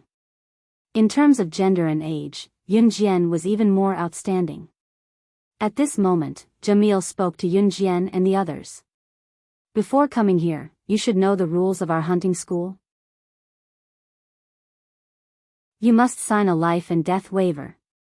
In other words, if you die from exhaustion or have an accident in our school due to your physical condition, then our hunting school will not be responsible for all the responsibilities. And therefore, you still have the chance to choose. Stay or leave. Jamil's words spread throughout the venue. Shen Liwei, Meng Tian, and the others in the distance could not help but tremble when they heard it. The hunting school's life and death waiver was not a secret, but a public announcement. Everyone knew, but knowing was one thing. It was the first time a student like Shen Liwei had seen such a scene. It was the first time he had heard of a life and death waiver in such a serious manner. Since we're here, we won't back down. Someone immediately spoke up. Following that, there were a series of high-spirited responses. Seeing this, Jamil nodded in satisfaction. Then, he paused and turned his head to Yun Jian.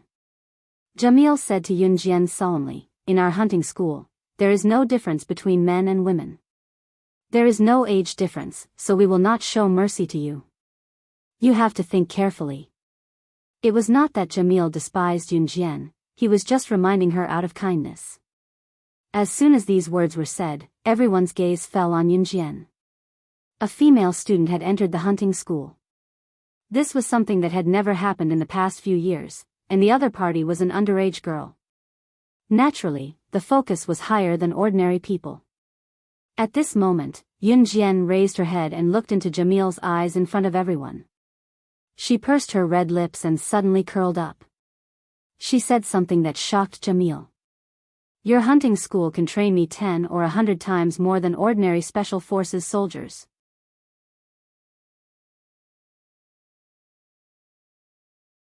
Chapter 1860. The hunting school's devilish training was world famous. Not to mention a nobody like Yun Jian, even elites from various countries might not be able to come out alive after entering. Or rather, it was unknown whether they could complete all the assessments and graduate with honor in this short 1 year. She, Yun Jian, actually had the courage to let Jamil train her 10 times or 100 times the training of ordinary special forces. Was she looking for death? "Little girl, don't you know what kind of place the hunting school is?" Standing not far from Yun Jian, a fat and strong foreign man with strong abdominal muscles raised his hand said to Yun Jian in English contemptuously. Most of the people present could speak English, and they all communicated in English. As soon as the foreign man finished his words, some people immediately pointed at Yun Jian and whispered, "Nonsense. This girl is overestimating herself. She really thinks she's weak. Haven't Z people always been so arrogant? Ha ha ha." As the conversation went on, the foreigners even dragged the Z people into it. Hearing this, Yun Jian's eyes flashed. Chen Yang and Ding Jianlin both clenched their fists tightly. "Shut up, all of you." Hearing this, Jamil's eyes flashed as he spoke sharply. After that, the surroundings immediately quieted down. Entering the hunting school, there is no distinction of nationality, gender, age, and origin. In the hunting school, your past achievements are not allowed to be mentioned. After entering the hunting school, the school will give you a number, and this random number will be your name. In the hunting school, it is forbidden to call each other's names directly, and it is not allowed to mock anyone like just now. Violators will be expelled from the hunting school. Jamil's words resounded word by word, so that everyone present could hear it clearly. Everyone had to change from their casual attitude to solemn. Okay, let's disperse first. Pack and prepare your things and fighting spirit. 3 days later, gather at the entrance of the 6-star Empire Hotel in Brunei and get ready to set off. The next year, it depends on whether you can survive. I hope that after a year, everyone can come out of the hunting school alive. Jamil added in a serious tone. However, everyone present knew that this was impossible. The death rate of the hunting school was right there. No matter how powerful the hunting school was, there would always be sacrifices. As for the path of the strong, if there were no sacrifices, how could it be paved into a wide road for the victors?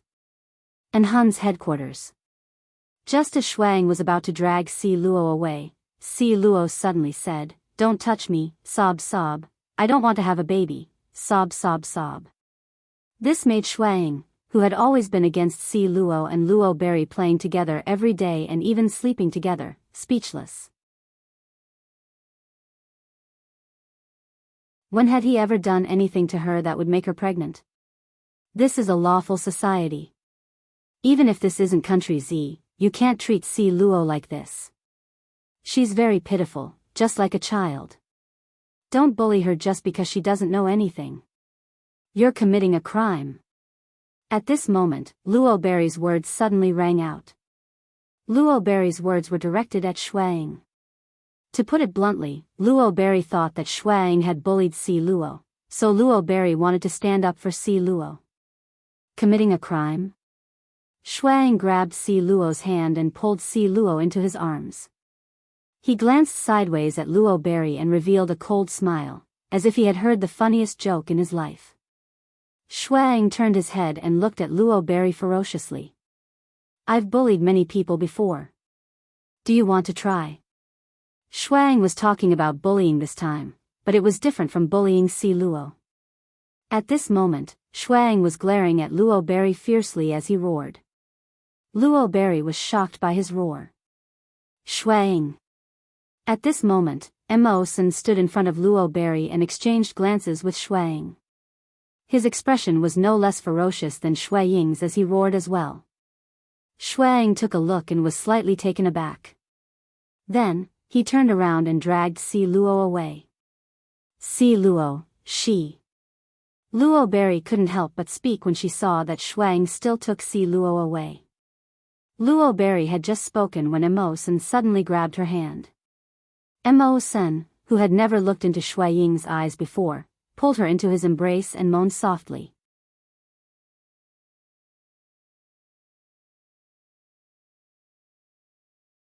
Chapter 1861. Being hugged by Mo Sen suddenly, Luo Berry trembled slightly. She awkwardly placed her hands in front of her chest. She did not know whether to put them down or hug Mo Sen back. To be honest, Mo Sen gave her the impression that he was calm and steady. It was as if he would always handle things calmly and steadily.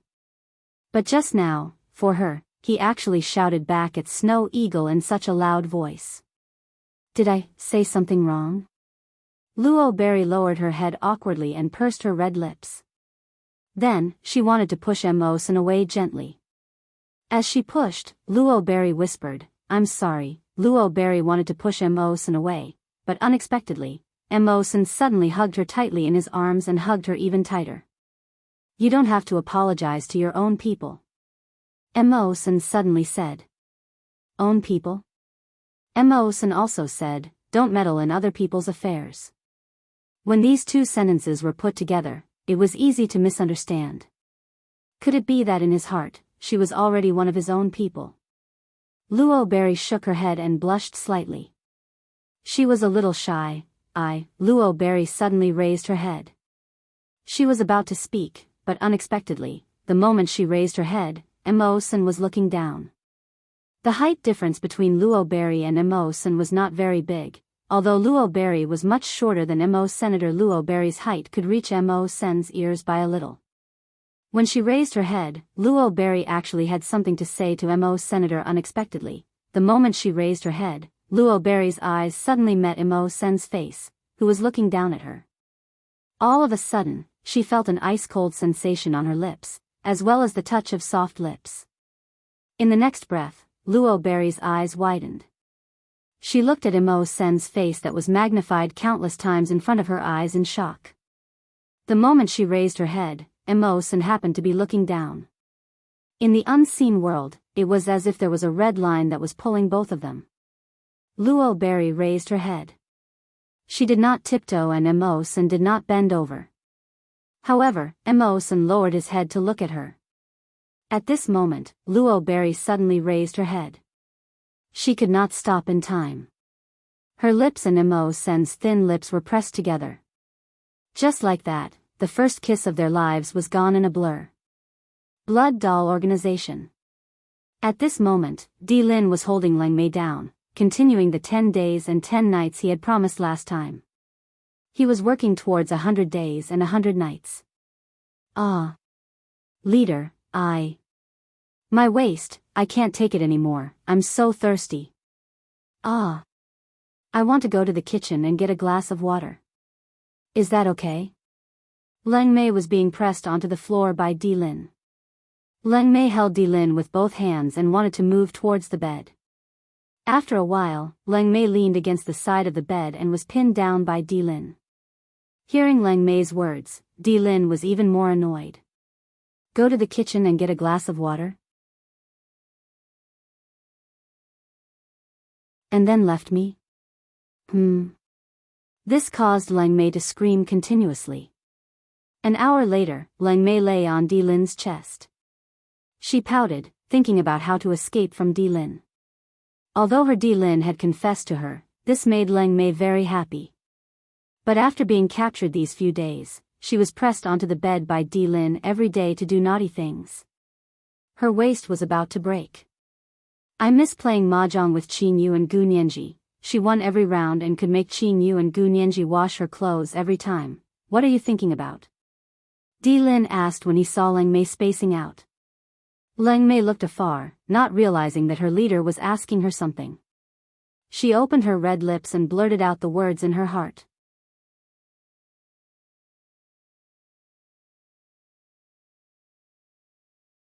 Chapter 1862. Leng Mei's words were blurted out without any consideration at all. To be honest, at this moment, Leng Mei did not even consider who was lying beside her. Her divine sense had already flown off to God knows where. Di Lin was speechless. Did she just call him a beast? The pitiful thing was that Leng Mei didn't realize that Di Lin had already heard her inner monologue. Leng Mei's mind was still somewhere else. Her thoughts had already flown off somewhere. Mahjong or chief, which one should I choose? Di Lin held back his anger and asked Leng Mei, who was in a daze and would spit out whatever was on her mind. If she dared to choose mahjong, he would let her try. He would make sure that she would die of exhaustion in bed. Of course it's mahjong. Mahjong is so fun. With chief, it's either that or that. I'm exhausted. Leng Mei said loudly without thinking. As soon as he finished speaking, Leng Mei suddenly reacted. She seemed to be lying on top of a warm body. Turning around, Leng Mei suddenly met Di Lin's handsome face. Leng Mei seemed to be shocked. She suddenly looked at Di Lin in a daze and wanted to stand up. Chief, I'm not leaving you. I just want to play mahjong. Di Lin suddenly grabbed Leng Mei and pinned her on the bed. A second before he kissed her, he said fiercely, don't even think about it. Endless lust and the day was still long. 6-star Empire Hotel, Brunei. There was a place in Brunei's 6-star Empire Hotel where one could admire the sunset. The sunset here was very beautiful. The endless sea, coupled with the glow of the sunset, was beautiful beyond compare. After dinner, most guests of Brunei's 6-star Empire Hotel would walk around there. Because of the beautiful scenery and the beautiful people, there were many people walking around. After dinner, Yun Jian followed the crowd here. Luo she had her own matters to attend to, so she left first. When Yun Jian arrived, she saw a few foreigners not far away. These foreigners were the ones who said that Yun Jian was overestimating herself in front of Jamil and that Z people were always so arrogant. Yunjian's deep eyes glinted at the sight of it. Phew. So you're here to enjoy the sunset as well? We heard that the sunset at Brunei Hotel is especially beautiful, so we came here too. Shenli and Meng Tian were not surprised to see Yunjian again. Meng Tian also restrained her young mistemper and didn't say much. In fact, Meng Tian didn't target Yunjian from the beginning. She only asked Yunjian to accept her as a disciple because she was rich and could buy anything in the world.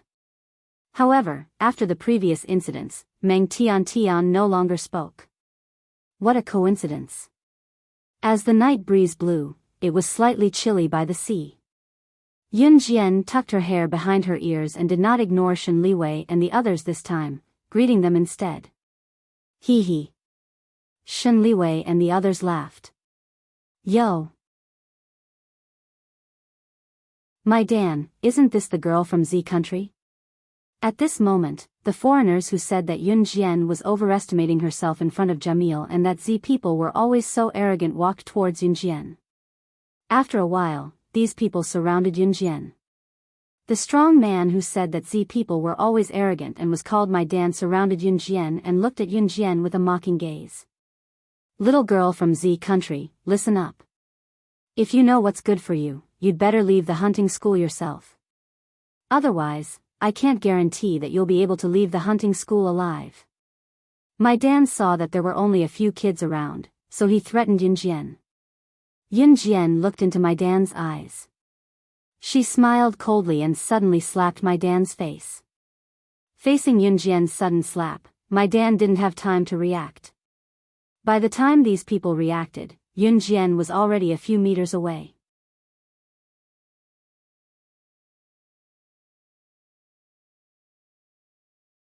Chapter 1863. My Dan, who was slapped by Yunjian, heard Yunjian's words. His deep pupils shrunk slightly. My Dan was not an ordinary person after all. He quickly returned to normal and glared fiercely at Yunjian. Just then, a streak of bright red blood flowed out of My Dan's mouth. It was because Yunjian's slap was too strong and had hit a vital part of his body. My Dan, are you all right? The few men standing beside My Dan looked at My Dan worriedly. My Dan only waved his hand lightly to show that he was fine. After all, he was someone who had seen many things. My Dan strode forward and exchanged glances with Yunjian. Although he did not join his friends to surround Yunjian like before, he still spoke arrogantly to Yunjian. Little girl, you have some guts. Then let's see who's better in the hunting school. After saying that, My Dan snorted and left with his people with a sullen face. From the reactions of My Dan and his people just now, including the hunting school, which was isolated from the rest of the world and had to sign a life and death agreement before entering. Even if no one said it out loud, if one were to unfortunately die after entering the hunting school, it would be hard to say whether it was man-made or a real unfortunate death. Yunjian, are you all right?